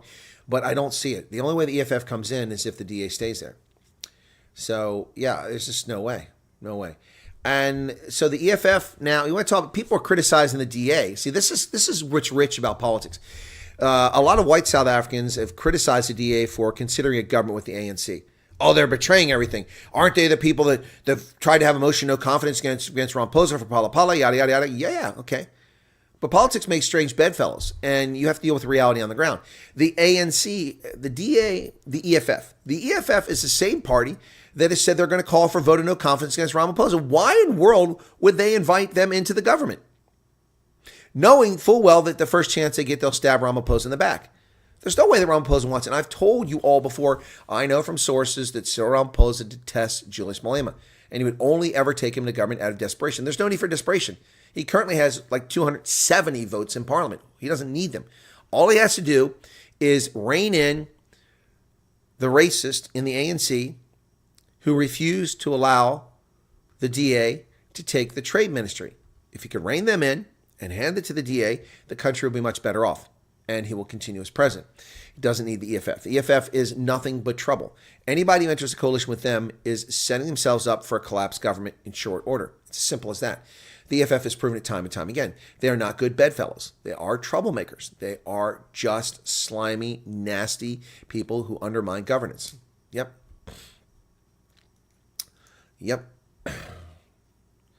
Chris Ayler said he attended school with Adrian Flock's gay son. I didn't know Adrian Flock had a gay son. So war tourist who visits dangerous places. Never heard of him, Radine. What did he say? So he visited America. He said America's a dangerous place. Let me go lock my door. So I left my front door unlocked. Coke. What about the Coke class? All right. Any opinion on Rocket Lab as an investment? They seem promising. I'm not familiar with that company, Lori. I'll have to look into them. But I wouldn't invest in Boeing or United Launch Alliance. I wouldn't get involved in that right now. I bet a cluster of uranium projectiles cost Spiker Hunt. Who still works with the South African Communist Party? The ANC? All those race hustlers were saying it's virtually all-white team, and they can't wait for it to fail. An all-white team. Really? There's almost no white people in the ANC, and even if the DA put all white ministers up, that would only get them 26% of the seats in the cabinet. It's ridiculous. If Proteas win this game, there will be a ticker tape parade. Yeah, there will be. Oh, Quentin's out? Damn. Let me go back and check on the score. Where'd it go? Okay. Oh, South Africa's in trouble now. Now it's India 61% probability for winning. Oh, they blew it. They blew it. Went out too quickly. So now they still need 71 from 45 balls. Ooh. Their win probability has dropped from 60 to 39%. Quentin de Kock screwed things up. He got 39 runs, but... So who's up now? Markham? Oh, the all-white team for the G20. I thought you were talking about the cabinet. Looking forward to Declan, smartass. No, Kamala's not going to be president. Nope, not going to happen. Kamala Harris will fade from the scene and will be busy knocking boots with the next person she's trying to curry favor with to find relevance. Yes, whoever's the best should be playing. That's right. But that's not how things work in South Africa or America. The NBA is full of almost entirely black players, not because they're the best, but because that's the style that the NBA wants people to support. And 80% of the people going to NBA games are white, so go figure.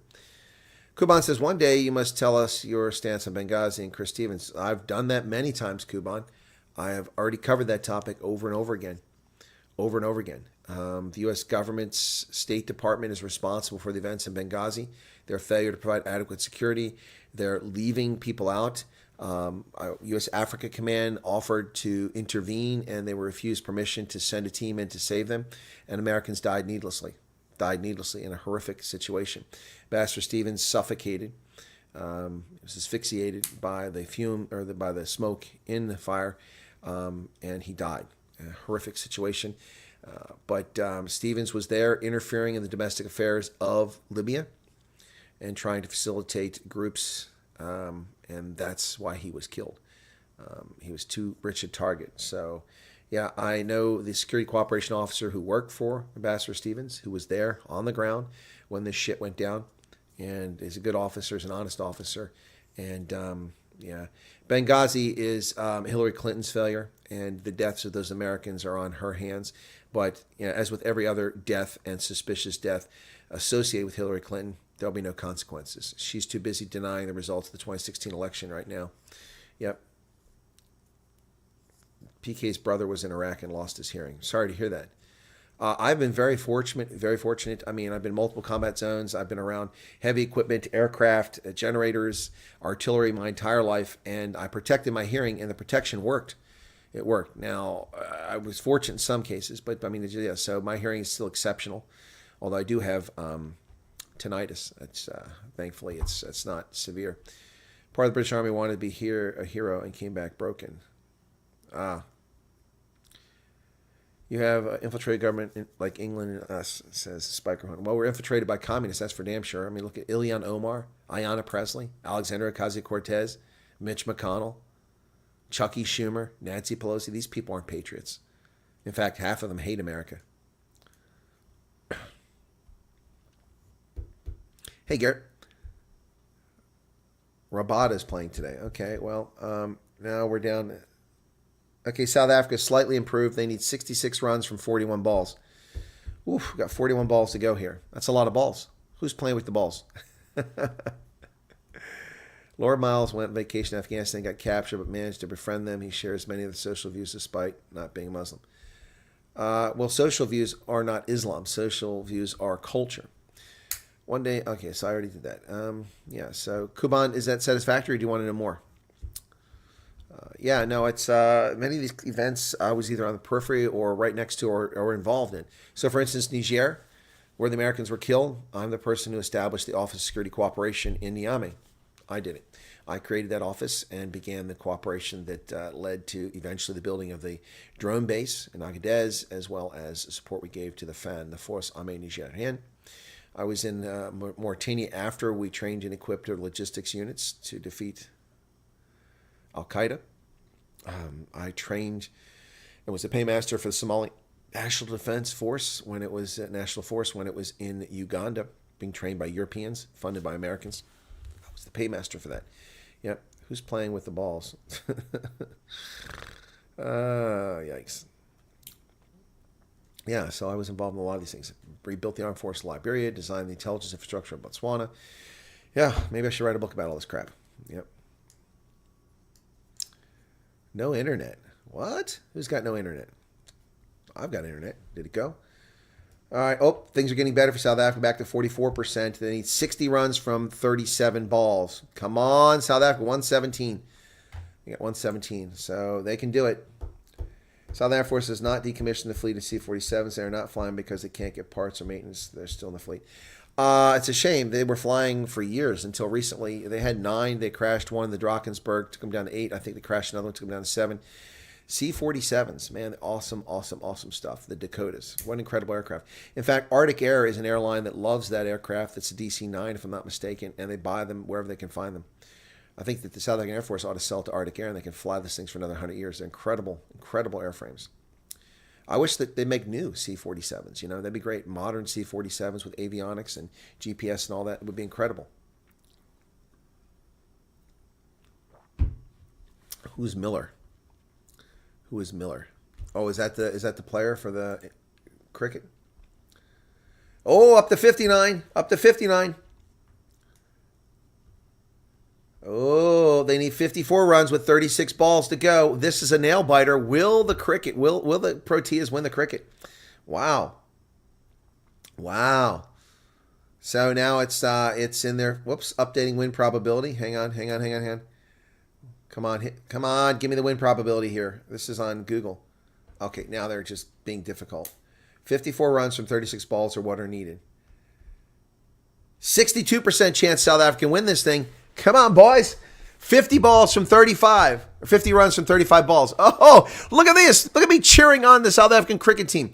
Isn't Airbus the A400 the new Dakota? No, it's not. The A400 is an incredible airframe, but it's not a Dakota. Very different. Where are you watching the cricket? I'm not watching it. I'm watching here's what I'm watching. I'll show you what I'm watching. I wish I was watching it, but I can't watch it. There you go. I'm just watching Google update. Oh, there's the ball. 2 more. 68% for South Africa now. 48 runs needed. Whoa, baby. Do you sense? Can you smell a victory here? Wow. Will golf ever be woke? Yeah, golf is woke. It's called the LGPA, Ladies Professional Golf Association, LPGA. Yeah, very much dominated by lesbians. Yep. Janssen last over. Okay. Come on, man. Come on, boys. So up to 68% probability for 82%. Oh, they got 48 runs to go now. Yes, the neighbors are getting excited about the cricket, no doubt about it. We're getting excited about it here, too. Let me see if Flow Sports has it. Google Flow Sports. Flow Sports. Let me see if cricket's on there because I have a subscription. Flow Sports. Is cricket on there? Let me see. Cricket. I'm signed in. Come on, we need to sign up. How about signing in, man? Flow more sports. Is cricket on here? Cricket. Come on. Come on. I'll do this here. Google.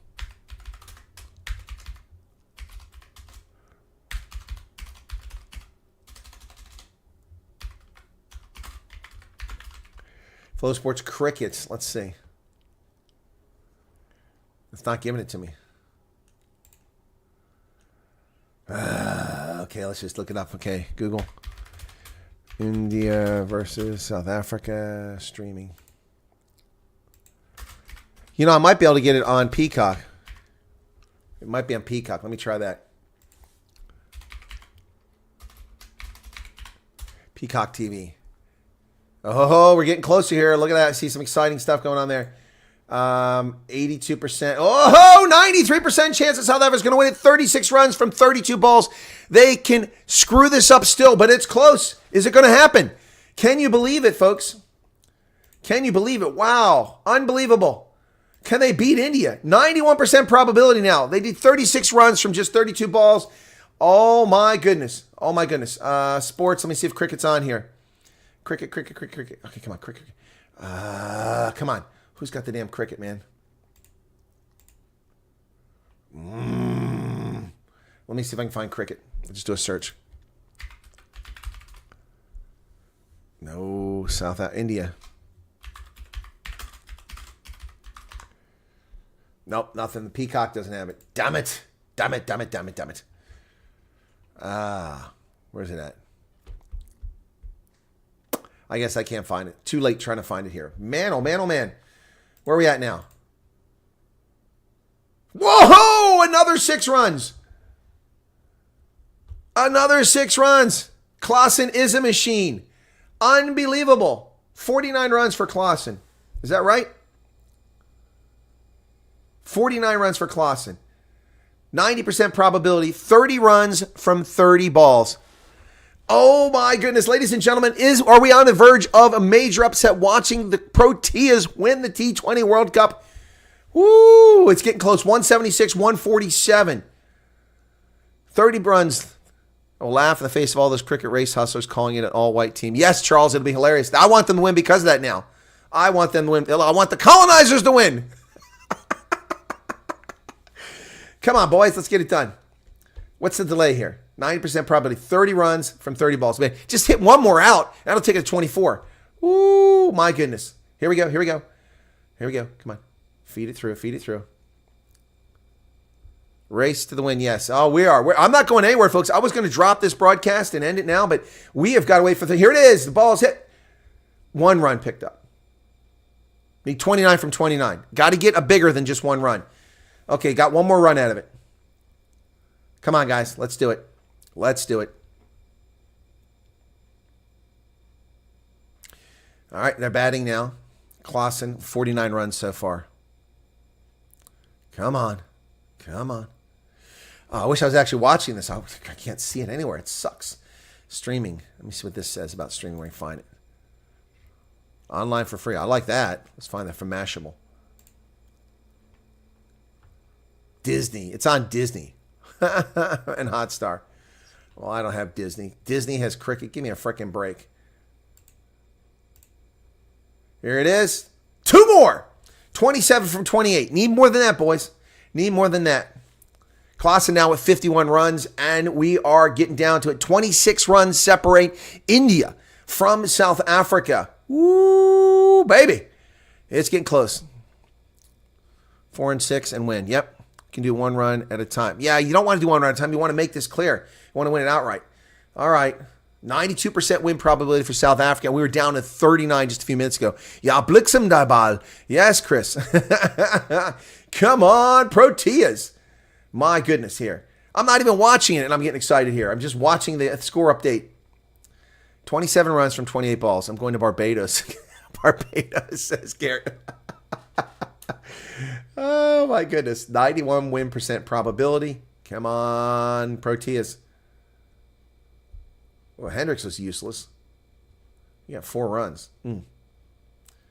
Okay, any day now, fellas. We need like 6 runs. Knock it out and pick up 6 runs. Then I'll feel comfortable.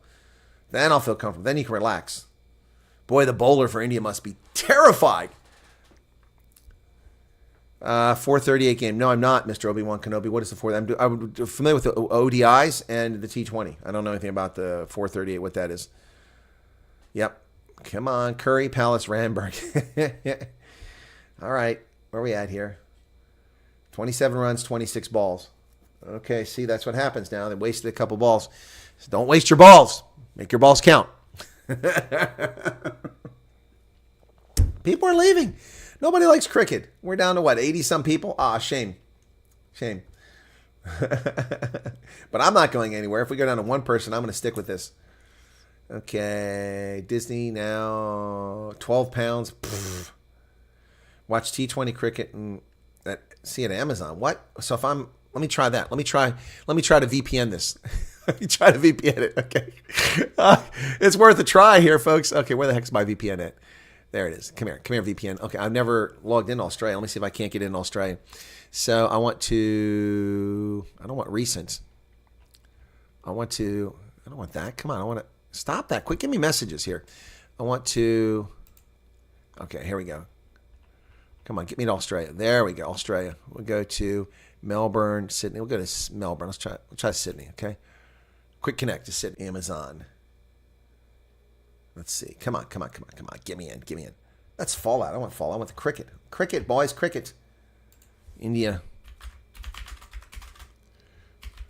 versus South Africa. Come on.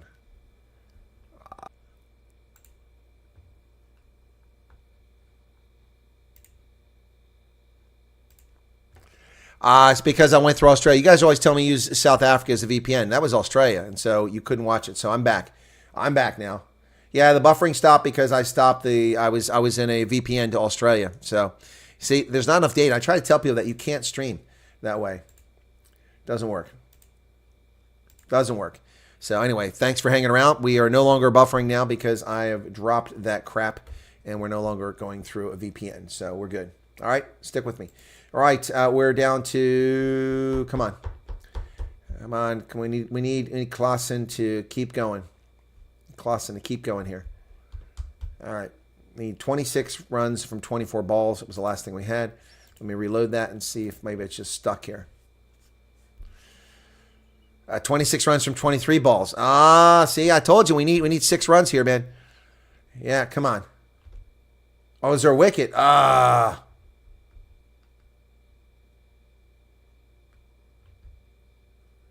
So Clausen's done. They got the wicket. Damn it. Okay, so, all right. It's down to Miller now. So now the probabilities drop by 10 points to 82. We need Miller to get it done here.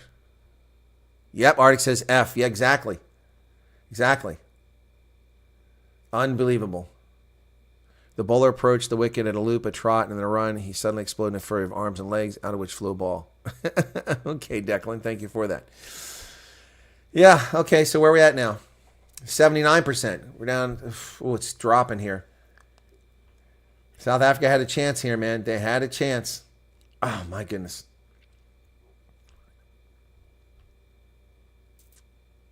That's why I told you we need those 6. We need a couple 6s there. Yep. Afternoon baby Bucks are doing well against Fiji. Are they? That I can actually see. Let me see if that's on Flow Rugby. Well, we'd expect them to do well against there. So schedule today is June 29th. That's going to be at the end here. Down. Come on down. June 28th. Oh, there's nothing on. Nope, I just had yesterday. So don't have coverage. I will have the Curry Cup. Oh, that's some good news. 76. Keeps dropping here. What's going on? Afternoon. Okay, is Miller still there? I don't know. I don't want to say chokers. Well, Mr. Obi-Wan Kenobi, it might be the case here. Boy, Claassen was getting it done, but then it all just went sideways here. South Africans still have a chance, though, but they're running out of balls. They're down to 22 balls, still need 26 runs. Miller only has 15 runs, whereas Claassen wound up at 52. Damn. He got 5 6s. Damn. Miller he's got 1 6, so I don't think it's in him here. Yeah, everybody's saying chokers. Miller's still in, yes. Is this still the furthest we've ever seen? I think so. I think it's the best that the Proteas have ever done, if I'm not mistaken. Oof, boy, we are looking at this here. Ladies and gentlemen, the T20 World Cup is going on the final right now. India versus South Africa. South Africa was up to a 90+% win probability after being down at 39% because Claassen was batting so well, and then they got the wicket. He's out, and now it's down to Miller, and there's 21 balls left, 25 runs. He picked up 1. They need 25 runs in 21 balls. They need a couple of 6s to reduce that gap, take the pressure off. The win probability just went back up to 77%, but people are biting their fingernails. Still likely South Africa win. Proteas have never been a World Cup final in any form of any cricket. Thank you, Mr. Obi-Wan Kenobi. Yes, but we're not there yet. 21 balls left, 25 runs necessary to take this thing. 176 runs to 152 at the moment, 7 wickets and 5 wickets. Okay, so here we go. Come on, let's get this. The little animation isn't doing this anymore now. Miller's up to 15 runs.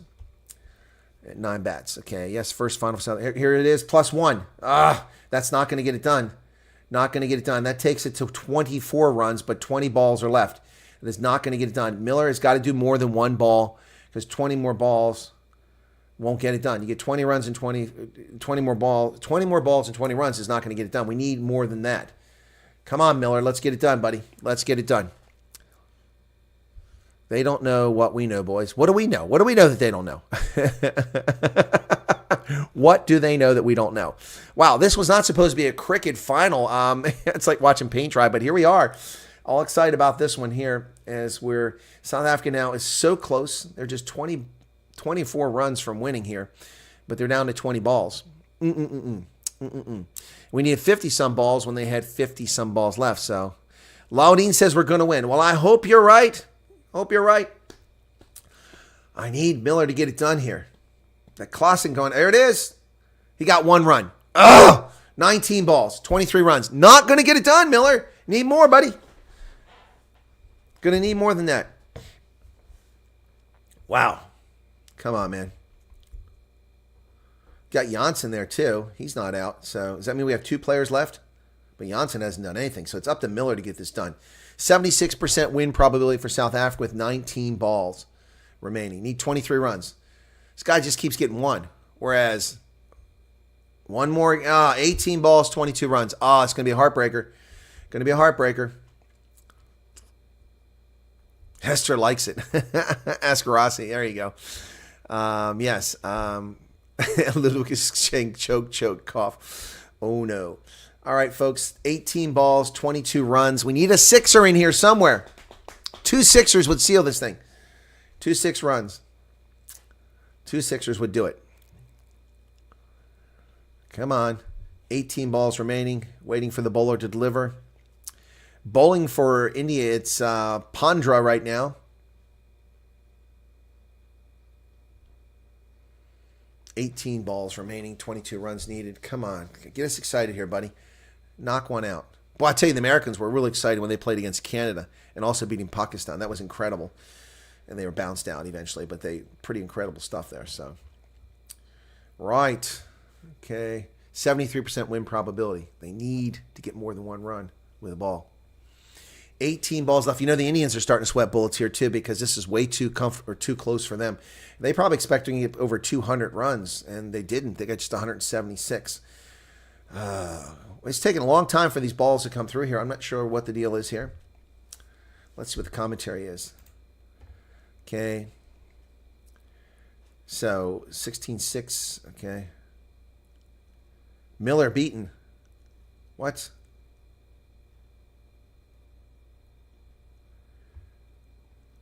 Hardik Pandya to David Miller. Pandya bends his back and digs in a slower bumper at the batter. Miller gets on his toes, swivels, controls the pull down the fine leg, keeps the strike with a single, a wicket, and 4 runs off Pandya. Okay, so where are we at now? Let's go back to scorecard here. So we're down to 69% probability, 22 runs, 17 balls. So we beat him that time. John Jarvis says, listening to me is like commenting on baseball.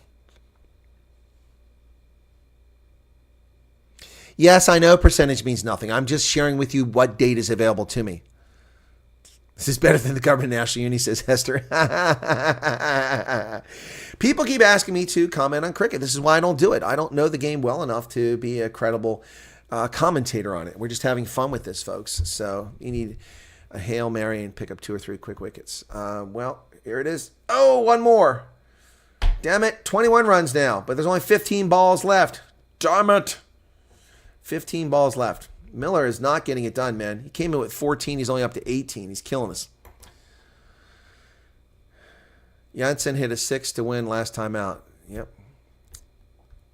Row, you're both the GNU.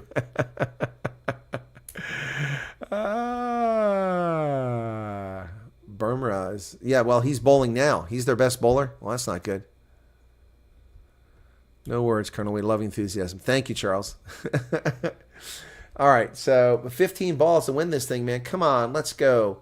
So Bumrah is the bowler at the moment. Yeah, I guess he is their best bowler, but it's not what South Africa needs right now. Those players have 2 balls. The bowler has 3. Funny guy. Funny guy. Oh, a wicket. Oh.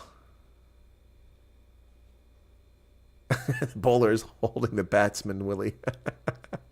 That's funny. Oh, my goodness. Well bowled. Yeah, I got a wicket there. Damn. Oh, man, oh, man, oh, man, oh, man, oh, man.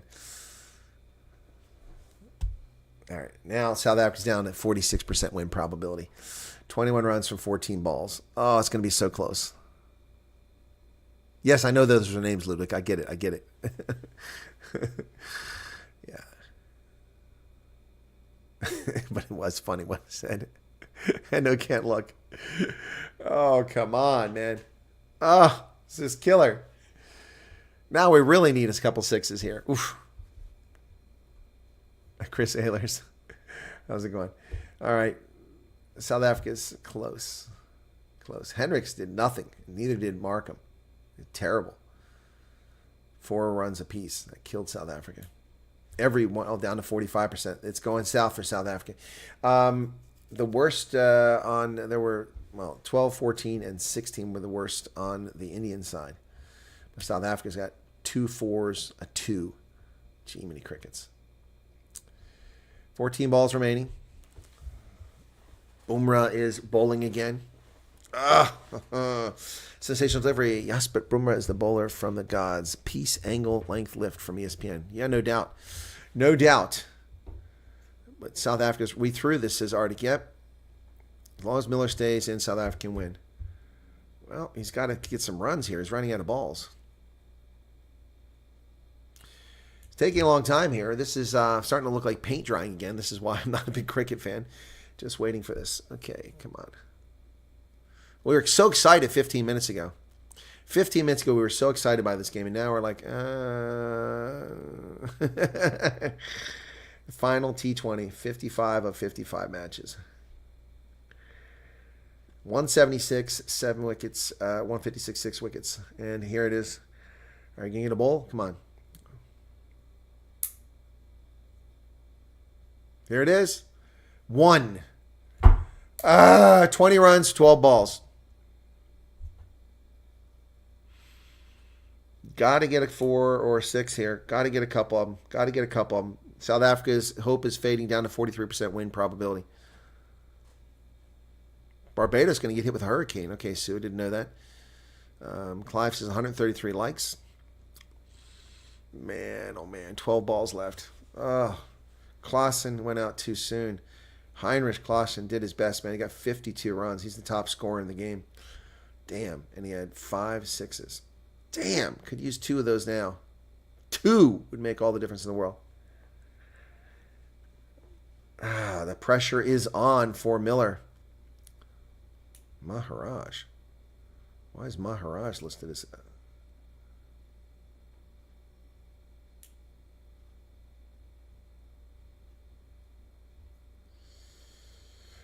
The Indians missed on the ball.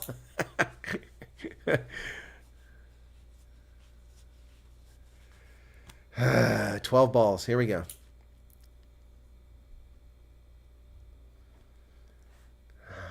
Come on.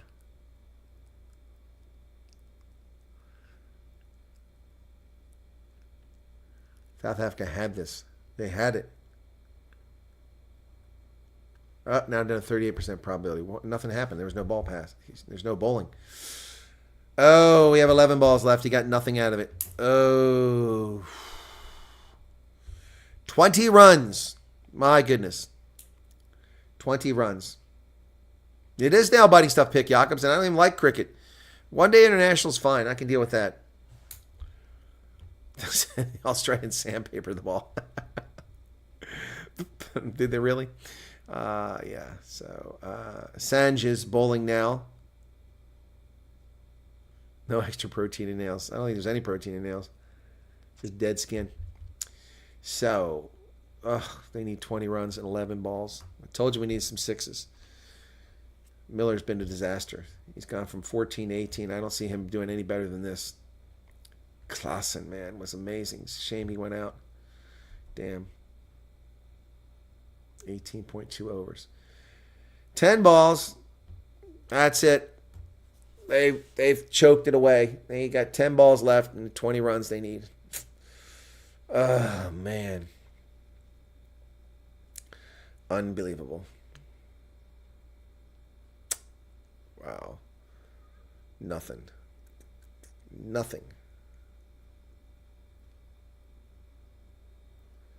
Grasshopper says it's over. Yep. Sue says, damn, so close. 19 runs, 9 balls left. Jeez. God. Even if they got 1 ball on every one of the balls left, they would still be 10 short. Jeez. Oh, man. Indians have got to be feeling pretty confident now. They've gone from a 10% win probability 15 minutes ago to a 73% win probability.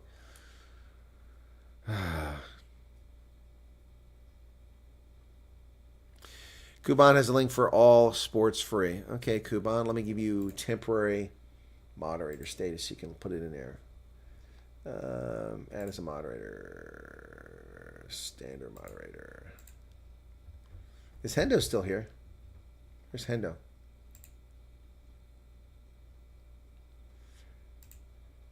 Hendo, the only way I can change your moderator status is if I remove you moderator and bring you back.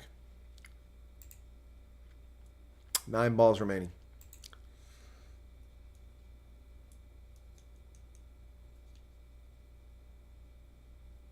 Well, Kuban can't share links unless he's a moderator. I just made Kuban a temporary moderator, so Kuban can share the link now in here.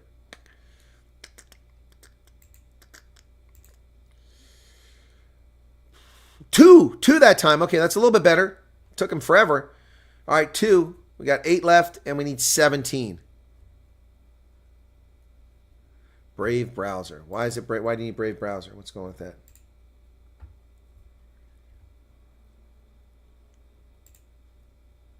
That's not what I wanted.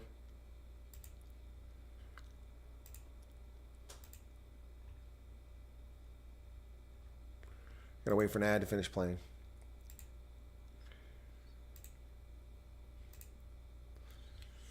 Eight balls left, 17 runs. 160.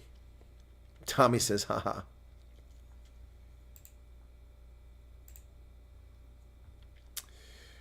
Slipping away from South Africa unless something magic happens.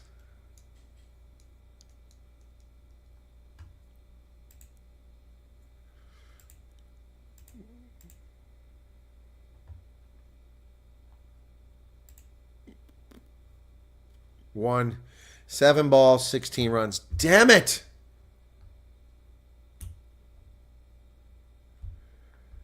It's going to be heartbreak. It's going to be heartbreak, folks.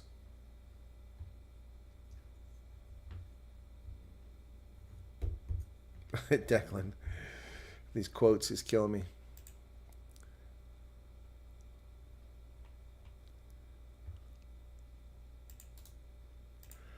Okay, so I have to use Brave to do this. I have a Brave browser here somewhere. Where's that?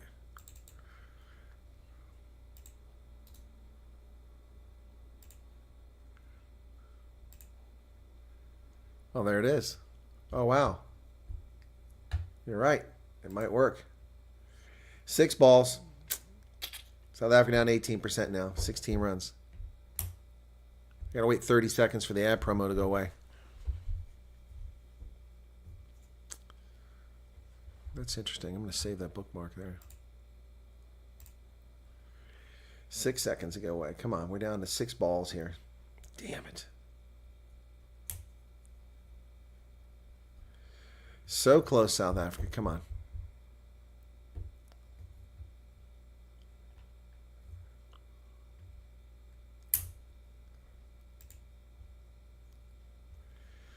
Okay, well, the ad's not going away. It says, there we go.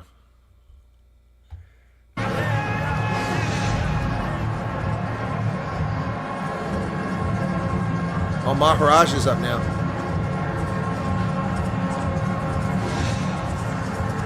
Well, this contest 6 balls. is boiled down to 2 men. 6 balls, 16. Okay, so Maharaj is up now.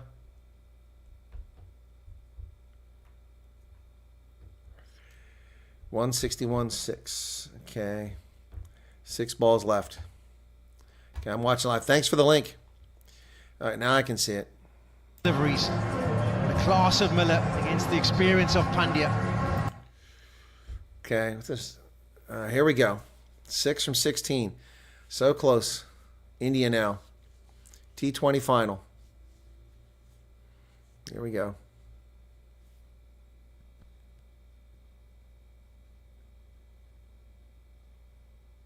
South Africans look apprehensive up in the booth there. Indians are ready. South Africans look kind of resigned to their fate. So close. Yet they're not getting it done. Why's the bat laying on the ground? Miller picks up the bat. Miller, who so far failed to get it done. 6 balls remaining. 161.6. 19 overs. Miller steps up.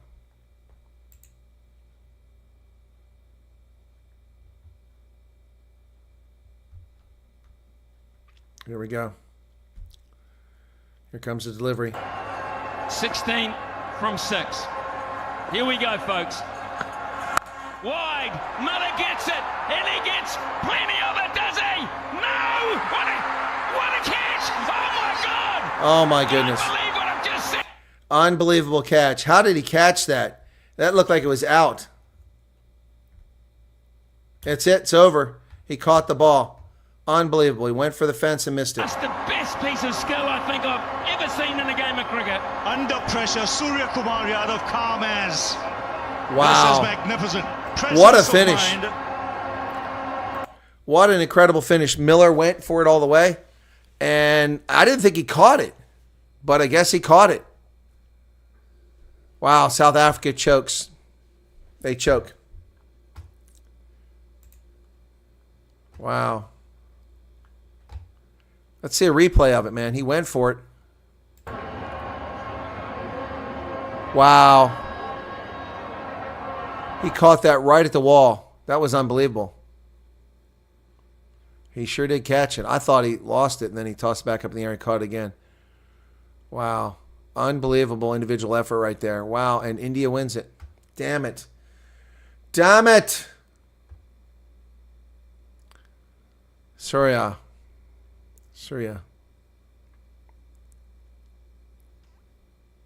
Phone up.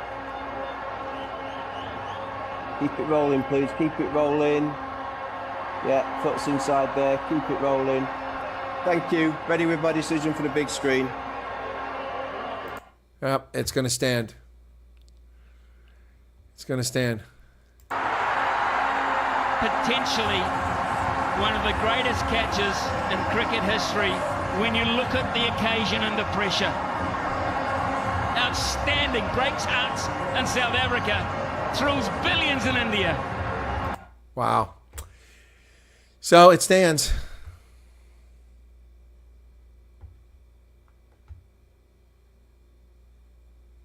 Thought that thing was gone. He launched it.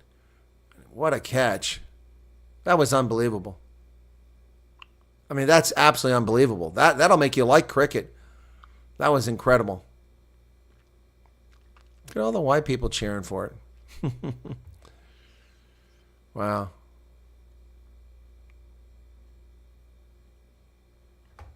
That's unbelievable. So Miller's out. South Africa now looking down the barrel. 161 for 7. Wow. Here we go. Here's the delivery.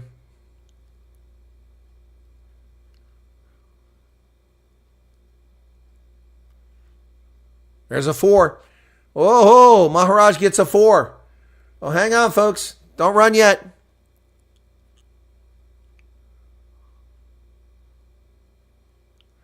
He caught off the end of the bat and threw everybody off and got a 4 out of it. Wow. Now they need just 12 from 4 balls. But you need a couple 6s here. Wow. 12 from 4 balls are what's needed. This is crazy. Crazy, crazy, crazy, crazy. So close. South Africa has 165. Boy, Miller, if he'd gotten that would have been 6. And, 6 more would have put it down to 6. Oh, damn. So close. And he would have been out. Now it's up to Maharaj, who just got 4. All the pressure in the world on this guy. Swing and a miss. They'll run it by, will they? Yes, they will. And we're down to 11 from 3. 11 from 3 balls. Whew. Man, oh man, oh man.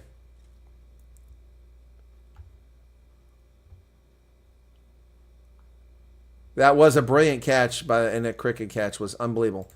All right, here we go. 3 balls left, need 11. 2 6s, but that ain't likely to happen. Here we go. South Africa came so close. So close. Took an incredible catch. That would have taken it down to 5. Oof. Here we go.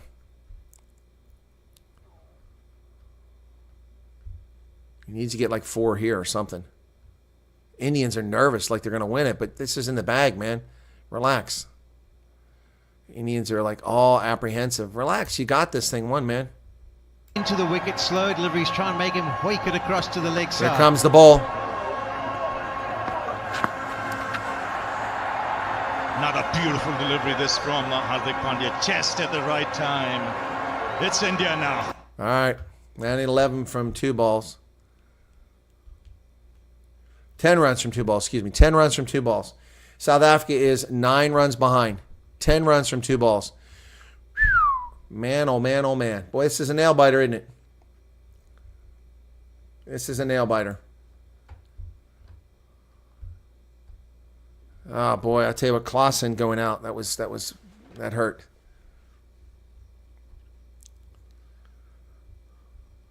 Can you imagine a 6 and a 4 here? Woo! Here we go. 2 balls left.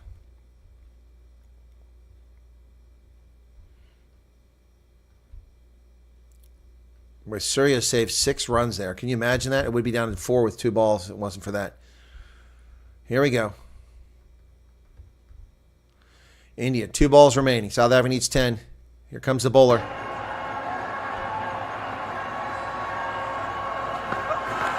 That's a wide. He'll have to bowl that again. 9 needed of 2. It went wide.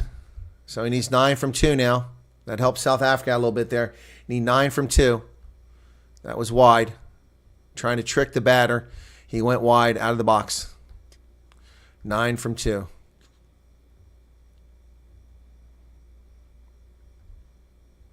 Boy, Maharaj looks so apprehensive here. Hardik gets it ready. Big crowd here for the final. Looks not sold out, though. A lot of empty seats, actually. Wow. A lot of empty seats. Here we go. Bowler's getting ready. Need 9 from 2 balls. Here comes the run. He's winding up. Swings in the air. This should be taken. It's Surya Kumar Yadav. And he's out. And a wicket. So I think that's going to be it. And come at the arm, come at the man. It's Hardik Pandya again. Got 1 ball left. That means they've won it. You can't come back. You can't get 9 with 1 ball. So they've won it. They have held their nerve with all this pressure. The odds were against them with 4 overs to go. Heavily South Africa's game. Heavily. And this, compared to the one he's previously taken. Yep, that'll do it. So India, South Africans choked.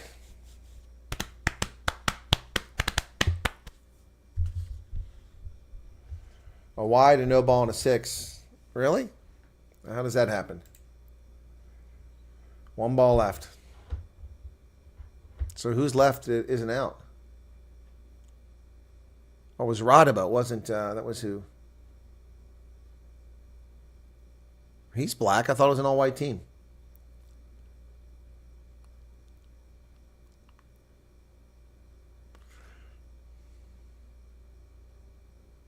So who's up? North Kia. Need 9 runs from 1 ball. Oh, my goodness. Here we go. Up to North Kia. Not exactly a guy who's done much in this game. Got 1 run. This place will explode the moment. It's in the air. It's India who win the T20 World Cup after 17 years. The drought is over. And got a single run from that. So they lost by 7 runs. Oh, my goodness. And 6 of them should have been on that ball that was hit, but that incredible catch was made, and that stops it. Oh, wow. They choked. They did get to a final, though, but they finished just 7 runs behind. Wow. Close but no cigar. There you go. And that's it, folks. We're over 2 hours. Thanks for staying with us. 80-plus people currently here, 137 likes. No super chats, no new members, but that's okay. It is a Saturday. I have things to do, and my charger is only up to 40%. We plugged that in an hour ago. It was at 32%. Told you, it takes a long time. Tommy says, I have fun watching this channel. Well, you never know what's coming next. Who knew we're going to do the T20 final? Thanks for the link that we got from, was it Kuban? And I'll try to keep that site in mind for the future. Yeah, Brave browser. Difference between cricket and rugby. Yeah, rugby doesn't choke like the cricket does. All right, folks, thanks for being here. We'll catch you later. Be safe, and anything breaks, I'll let you know. Feel free to go back and watch my video about who needs a new. The ANC needs a new. Cheers. Thanks a lot. Bye-bye.